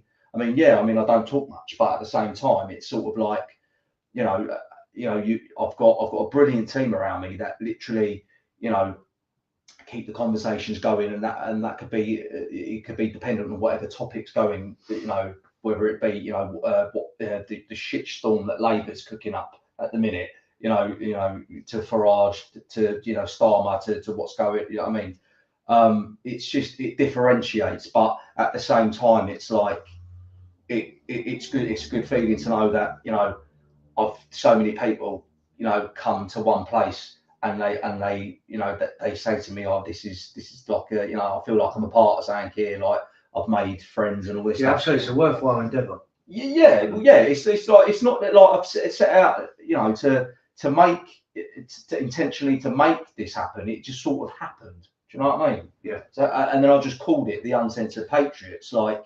Well, that's pretty much how I started. When I was 16. Yeah. I can't. People say, "Was there one thing that turned you into a patriot?" No, it's just a process, and it just happened. But almost supernatural. Oh, You just end up gravitating to 100%. 100%. But like I say, this is where I get guest speakers on. I try to get guest speakers. Like I say, interviews. I'm starting to do interviews now. Like this is the first sit-down interview with yourself that I've done. In person. This, but like I've explained myself before, it's like trying to compartmentalize my life. Where, do you know what I mean? At the end of the day, I'm a family man, so and I go to work. Do you know what I mean? Every day up a crane. So it's like I'm trying to. Do you know what I mean? This is what I'm trying to say. I'm trying to. I do the cranes. I do the spaces. I run them. Obviously, I have them open, but obviously, my team, the co-hosts, Sandy and Kat, Katrina, and Michael and Nick, and all the rest of them, and Karen, they all run it. They all run it for me. So big credit goes to them. So it's fundamental. It's a fundamental that I've got these people in place to help me out. Otherwise, this movement would go to shit. Do you get what I'm saying? And it's like I've met up with these people. I've met them. The first time I met these people was at a UCK rally. Lovely people, absolutely salt of the earth, lovely people. And it's like, it's just a nice feeling to know that you're connecting with so many patriots that are sitting in the same political mindset of yourself, and also have got that passion to want to stack that they want to go out and they want to turn up and they want to show that they don't like what's happening to our country. Do you get what I'm saying? A question. Sorry, I'm digressing here a lot, but I've got. It's easily done. Yeah, sorry, mate. Another question that people really want to know is that you've got this. I want to know this as well. So you have got this upcoming fight with Mohammed Hijab, right? Yes. This absolute lunatic. Islamist lunatic, right, is what I would call him. When is that happening? Is it happening still? And members of the community are wondering if they can. If it's a possibility, me myself included, if there's a chance that we could get tickets. Okay, so yes, it's 100% happening. Yeah. Yeah. everyone watching, it's 100% happening. Okay. Mohammed Hijab had a cage fight on Saturday night. So that was his priority, is to focus on that fight. Yeah. And then have a rest. Yeah. You need a rest after these fights. I've had about 10 Thai boxing and cage fights 20 years ago. So I know how you train for them hard, you have the fight, and then you need a rest afterwards, right? So we both knew he had a fight coming up. We both agreed that he would focus on that fight. And then once he's had a sufficient rest, we are then going to put our fight together. It's 100% happening. Yeah. How it's going to happen is going to be difficult, because you can't, it's just not feasible to have an event where people can buy tickets and turn up. Yeah. It's not going to happen, right? First of all, the police will close it down. No one would host it. It'd be difficult getting a venue. And even if you did get a venue, manage to get it licensed, right? You'd have half the crowd Pakistani Muslim and the other half patriotic Brits. It'd be a shitstorm. Me and Mohammed wouldn't be the only fight that night. Yeah, right? I get what you mean, yeah. So if it's going to happen, it's going to have to be basically out in the middle of nowhere. Yeah. Like a barn on a farm. Yeah. Yeah. In the middle of nowhere. Underground. Yeah, an underground event. We're going to hire an MMA octagon, a cage, get a ref. It's going to be like a proper thing, but it's going to be hidden, secret, away, and it's going to be live streamed. Right. So people can pay, like $5, and everyone can watch it online. Right. Right. So it's going to be that's how it's the only way it can happen. We've thought that from every angle, and I've been emailing Mohammed, and he's put a few videos saying, fair's fair, Paul's. So can people come to it? People can watch it. They won't be able to come to it. Oh, really? Yeah. Because like I said, if we have an event and half the crowd's Brits, patriotic Brits, and the other half, the police will want to clamp that down. It's going to be a riot. It's going to be a riot, and the police won't allow it. It's not going to happen. The only way it can happen is somewhere quiet and it's live streamed, and we both agree to that. So I've been training like a lunatic for the last, I think, 5 weeks since I got back off holiday. I went on holiday to Crete about 5 weeks ago. As soon as I got back, I've been hardcore training. I've lost about 1.5 stone of fat. It's just falling off me, getting in shape. Dieting hard. So everything's coming together. So it's in terms of when it's going to happen, I personally think it will be like late January. Right. Because he's got to have a rest, and then we've got to have at least 2.5 months of hard training. Yeah. That's standard for a fight in the MMA boxing, Thai boxing world. I reckon it'll be a brilliant fight because we'll see the outcome. Well, I'm going to knock him out in the first round. Really? That's what's going to happen. Yeah, 100%. 100%? 100%. I've got my own credentials. I've got 30 years of boxing experience, 20 years or 22 years of Thai boxing experience. I'm a blue belt in Brazilian Jiu-Jitsu, which is like submission wrestling. When they submit each other in the UFC with chokes, arm locks, leg locks, stuff like that. So I'm a blue belt in that, and that takes like 3 years of hard work to get to blue belt. Yeah. He is also a very good grappler, good at submissions. You watch his fights, his last fight and his fight before. Who was that person that he fought his last fight? Oh, I don't know, but he's fought 2 people. Are these grudge fights he does, or he's actually wanting to? No, he's actually committed to getting into MMA. Yeah, he's trying his luck as an MMA fighter. Oh God, right, okay. But between me and him, it's a grudge match, 100%. Yeah. But yeah, I'm stylistically, I'm more of a brawler and a fighter, a puncher and a striker. Yeah. Whereas he's not very good on his feet. Would you rather it be toe to toe? And a boxing fight. The reason this hasn't happened for the last 4 years is because I insisted for years. I said, I'll do boxing, I'll do Thai boxing, right? Yeah. Let's fight like real men. Let's go toe to toe. Let's have it, right? And he's like, no. The only way I'll do it is if it's MMA. So that includes grappling. Because he wants to cuddle you on the floor. Oh, I've had this out with him so many times, but he won't budge. In the end, I just called his bluff and I said, sod it, let's do MMA. Yeah. And it's going ahead. So made the best man. First round, he's getting knocked out. He's getting knocked out. I'm going to throw like 10,000 angry punches at him in the first round. He's going to get KO'd, 100%. He's going to end up getting rocked, and he's going to try and take me to the ground as quickly as possible. Right, I'm putting money on you then, Paul. Regardless, it's going to be fireworks. Fireworks, What we got here? So, cannot wait for that fight. Wanted tickets, but just a view will be fucking amazing. It would be brilliant. Hang on, let's have a look. So we've got how many we got? We've got 3,300 people watching. Right. That's not including my socials. That's not including yours, that's mate. This is from your side. I don't know what yours would say. Over there. Mine hasn't got. It doesn't say on mine. It won't say on yours, no. No, but mine don't show up because mine, with mine included, YouTube and X and that, it will be a lot higher than that. Yeah. Well, I know from my usual live stream. So that's I think that's just your views on your platform. I'll check yours. Quickly. Yeah, you're live. Yeah, you're live. Yeah. Go down. See how many it's got. There it is. There. So that's 2,000 on its own, just on X. There you go. And obviously it's on YouTube as well, which YouTube gets a lot more. Yeah. So yeah. So you're probably looking at upwards of 10,000. Yeah, 100%. Right, so we'll be waiting with anticipation to watch this fight. My money's on Paul. That's from Junie.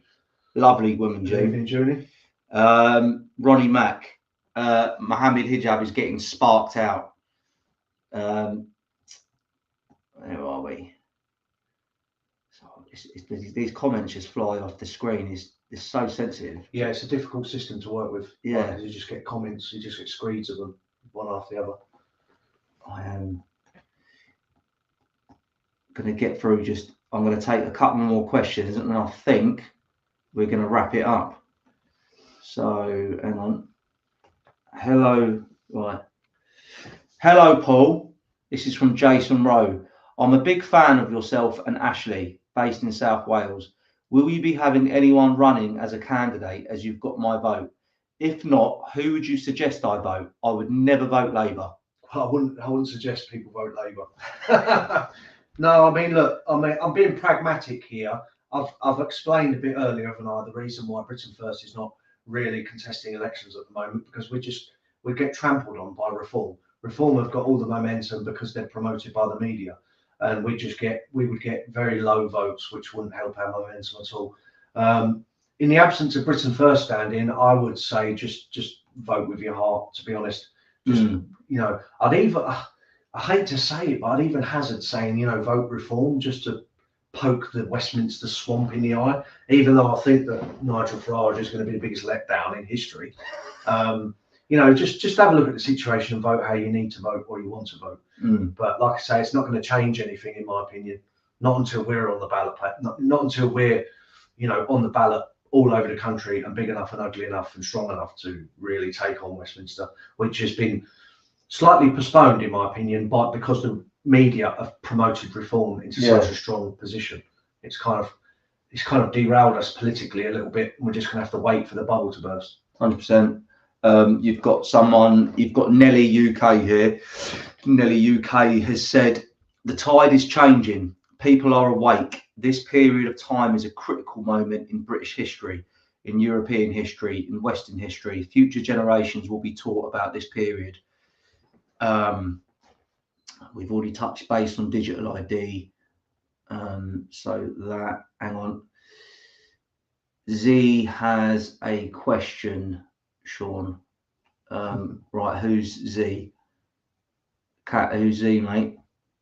I can't see a question from Z. If you want to put it in the comments now, because obviously I'm scrolling up and it's so sensitive, it's literally just scrolling through hundreds of them. So I need you to just put the questions put a question again, just so I can see it come up on the screen. Right, so hang on. Bear with me. Let's just scroll up and just see if I can find one. I have this same problem with the same platform. Every time I go live, honestly, it's like 3,000 comments to go through to find a question. Honestly, this is so sensitive. It's just flying off the screen while I'm just trying to scroll up through them all.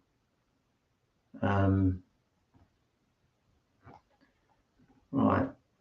I'm scrolling up. I'm scrolling up, mate. I'm scrolling up. So look.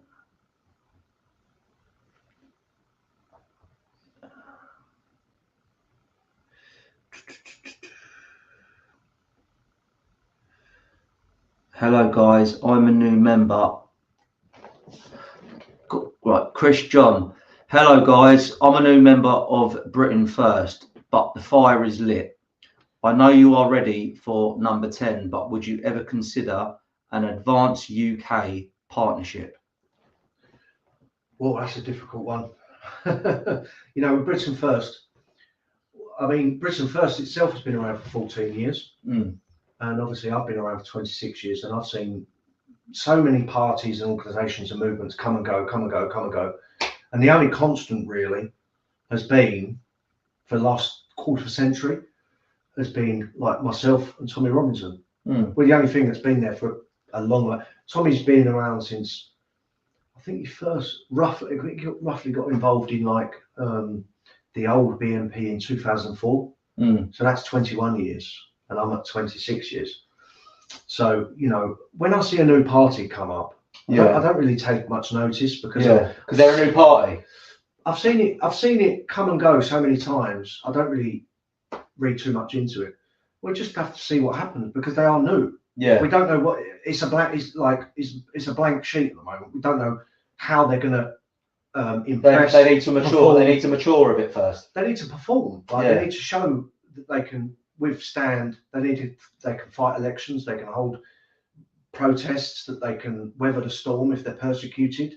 And be, you know, so they've got all these question marks. We just simply don't know. Yeah. And I don't want to say anything bad, but at the same time, I just really don't know what to say because they're so fresh, they're so new.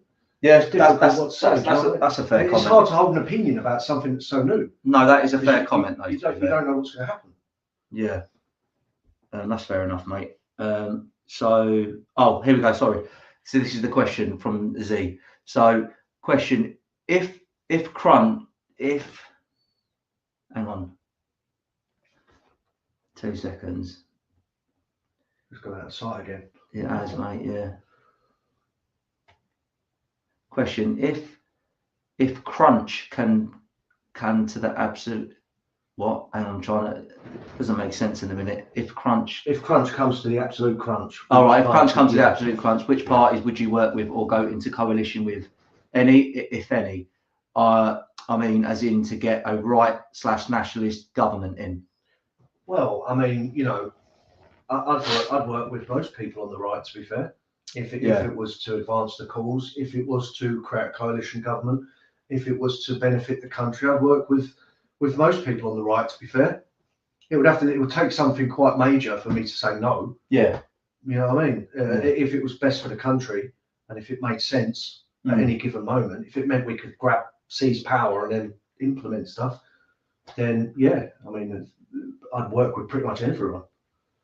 There's not really many limits on that front. Okay, that's there you go, Z. Hold up. So reform have got the momentum right now. We have to be tactical. Vote who stands to win. We then hold them to account with Britain First, UKIP, or other right-wing parties. Yeah, that makes sense. Like I said, like there's a time for everything under the sun, and I don't believe right now is our time. And people say to me, "Oh, you know," some people say Britain First is too extreme, too forthright, too militant or too aggressive. That's because we've tailored ourselves right now for the situation in 5 to 10 years' time. When things are going to be people are going to be a lot more radical in 5, 10 years' time. They're going to be a lot more hardcore. Things are going to be a lot more across the country, a lot more militant. You know, people are going to want a lot more. That's when our time will come. Yeah. You know, so we're trying not to be fluffy liberals right now, just to appear relevant. When we know that the way the country's going, the Overton window is going to shift, and we're going to be in pole position in 5 years' time. So we're more interested in the future than we are right now. If that makes sense. Yeah, it does, mate. Essentially, as a whole, I want the woke ideology to be killed. Like before, like anyone like tries to click this or tries to do whatever. I'm not on about as in people. I'm not on about the woke ideology. I want it to be scrubbed out because it's literally, it's destroying the country. It's indoctrinating our children with backwards ideology, and it needs to be shit canned, in my honest opinion. And I'm hoping that's going to get sorted when we get a right-wing government in power. Let's have a look. So hang on. See, let me go all that. Right, hang on. Hi, catching. Can I scroll up? Paul's a national treasure. Absolutely love him in Britain First. Thank you, Jason. I'm just going to scroll right and see if I can just pick some questions because there's so many. Hold up.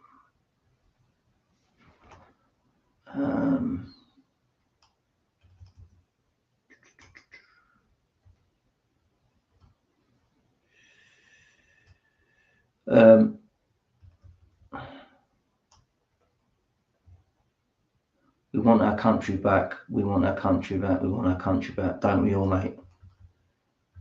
It's very difficult with this platform. This is the same platform I use, and it's very difficult when you've got thousands of these comments coming in. It is. It is. I'm struggling to. Right, guys. If you want to, I'm going to be wrapping up within the next 5 minutes. So I've got a long drive. So if you want to just quickly just put your last comments in now, because otherwise, oh, hang on. Wicked. Sandy's got one. Q question. Right. Yeah. If you want to put a question, just put Q in capital and then put your question. So this is from my co-host, Sandy. Son. Question. What does he think the biggest threat to the UK is at the moment? Migration or digital ID / eradication of our freedoms? It's like a bit of a trick question, doesn't it? I think they're both equally as serious, you know, for different reasons. Yeah. And that's just it could be a personal perspective that you think one's more important than the other. But I think, you know, because without freedoms, then the migration thing is going to destroy the country. So I think they're both equally as evil and problematic for our country going forward. Well, they're using the illegal immigration as a ploy to, you know, make it to make their argument of implementing digital ID relative. Exactly. Yeah, they're using illegal immigration as the reason, the Yeah, excuse. the reason. They're using that as the excuse. So even though it's against the law to be an illegal immigrant and work in this country anyway, and you have to. I think the law is that workplaces, companies have to check to see if you're eligible to work in any case. So a digital ID is going to do nothing to illegal immigration. I know. Nothing at all. And like you said earlier, they could easily deploy the Royal Navy. Exactly. You use the Royal Navy as a deterrent. That's what I would do. I would do that straight away. I was like, right, get the Royal Navy, place them in the channel. They'd be the deterrent. Boom, the boats would be gone. But it is quite evil and sinister the way the only way to solve this problem, Sean, is we need to take away your freedom. That's the only way we can solve this problem. And it's just, we get this over and over again. And it's so diabolical. It's so evil. Yeah. It really is. Right, hang on. So yes, 100%, Paul. Right, hang on. So right, have you got your battle bus back yet? Fancy the establishment getting on to you. Look at this China scandal the establishment is involved in right now. A lot of shady stuff going on. Yeah, a lot. We only know a fraction of what's really going on behind the scenes. That's the frightening thing. Question from right, okay, we've got a question from Michael Durkin. What do you think the outcome will be for Tommy on November 4th? I'm assuming they're on about his verdict. Yeah, well, this is something I can actually talk about from experience because I've been prosecuted and convicted under this same law back in 2001, and Tommy came to my trial. In fact, he was the only one allowed to come to my trial because it's during COVID. Yeah, and he was the only person who was allowed to come. Even all my security got told they had to go away. They only allowed me and Ashley and Tommy to go into the court. So what it is, when you go into an airport or a ferry port, then a specific law kicks in. It's Schedule 7 of the Terrorism Act 2000. And basically, I've got my phone here, and it's locked, yeah? So they can't compel me to unlock this phone under law. But when you go into an airport or a ferry port, the law changes. Okay, so ports of entry or exit from the United Kingdom, the law changes and terrorism legislation kicks in. So if you go to an airport, let's say you went on holiday tomorrow and you went to Gatwick Airport or Heathrow, you flew up. As soon as you go in that airport, you lose your right to privacy. They can stop you. They don't need any justification. They just think, we don't like the look of him. They can stop you. They drag you in, detain you under the Terrorism Act. They seize all your mobile devices or hard drives or laptops, and you have to open them. You have to unlock them. You have to provide the PIN codes. You have to provide the access, or you are automatically guilty of an offence under the Terrorism Act. So I visited Russia 3 times before the war kicked off. Right. What's it like over there? It's lovely. Same as Poland. Clean, tidy, European, civilized, no crime, nice. Yeah, the way this country should be. So I went to Moscow 3 times. I was invited by not by Putin and his government, but an opposition party that are patriotic and nationalist. And I gave a speech in the Russian parliament. I flew back. Did they say, hang on, did the police basically say, arrest you? And because they think you was colluding with... Well, no, that was their excuse. Oh, right, okay. But basically, it was just an opportunity to grab me at the airport. And they took my phone off me and they said, give us the PIN codes. I said, piss off. I'd rather drop dead right now than give me the PIN codes to my phone. And then basically I got prosecuted and convicted under the Terrorism Act. Now the media headlines back then, people can Google it.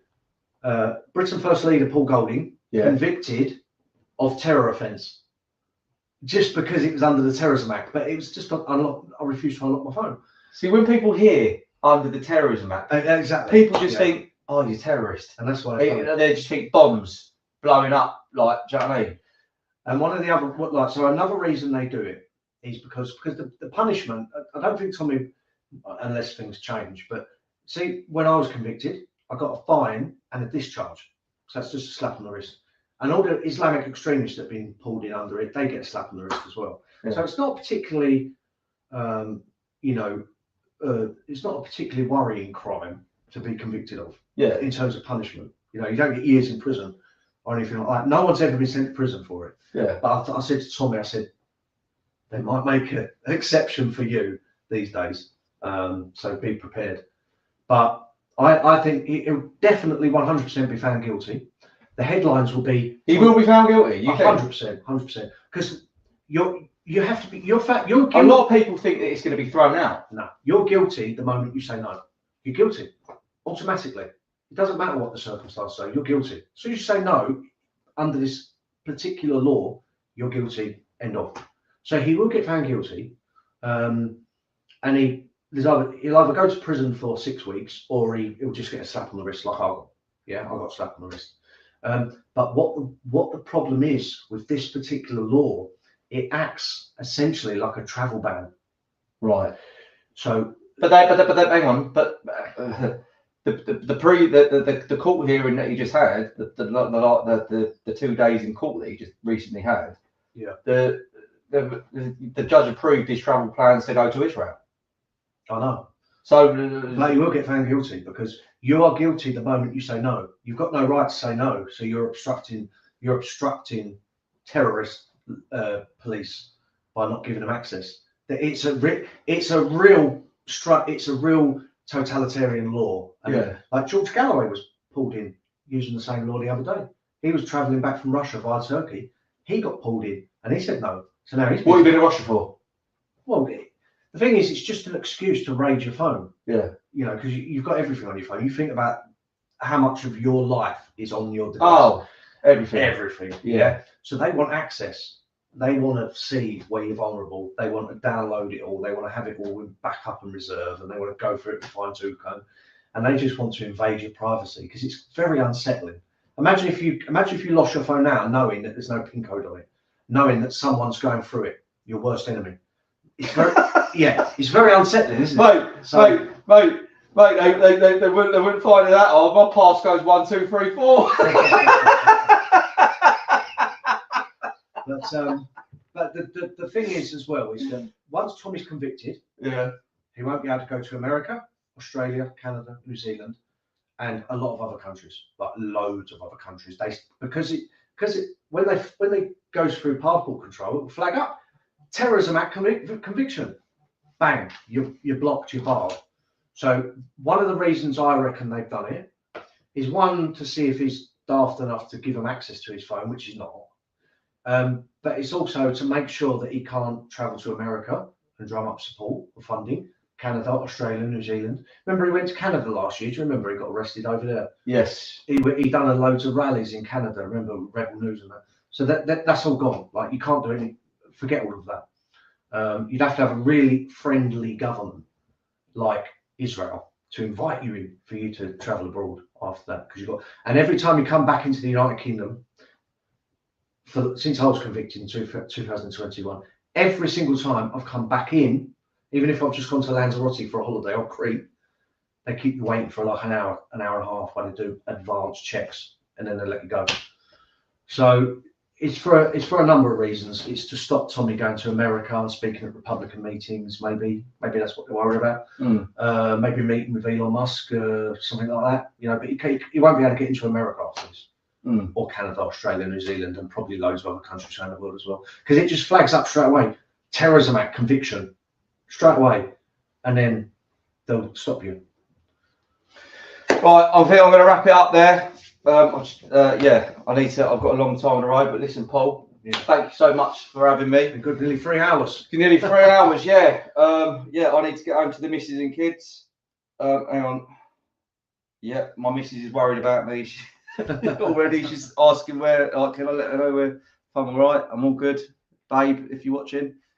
So yeah, I've got an hour and a half on the road now. So literally, thank you so much, everyone who's tuned into the first sit down live interview with me and Paul Golding. It's been an absolute pleasure to come down here and hold this interview with you, mate.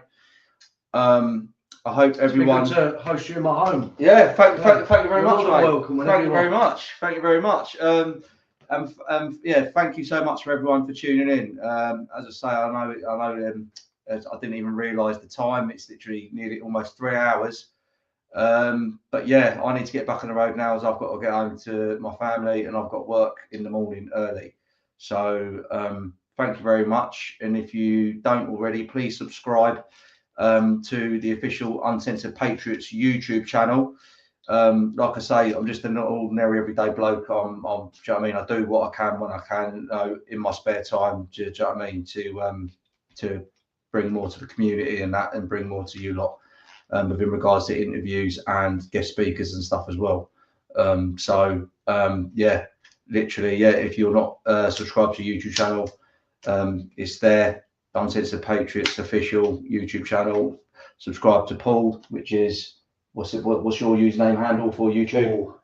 For YouTube, I think it's official Paul Golding or Paul Golding official, something like that. Okay, yeah. Just type in Paul Golding, it'll come up. Should do. Yeah, and obviously Paul's ex and obviously my ex is SeanyBoy89. So SeanyBoyy, SeanyBoyy89. And that's my ex handle, and that is the official Uncensored Patriots X page. So yeah, thank you very much, everyone, and I hope you have a lovely evening, and I'll catch up with you all soon. Cheers.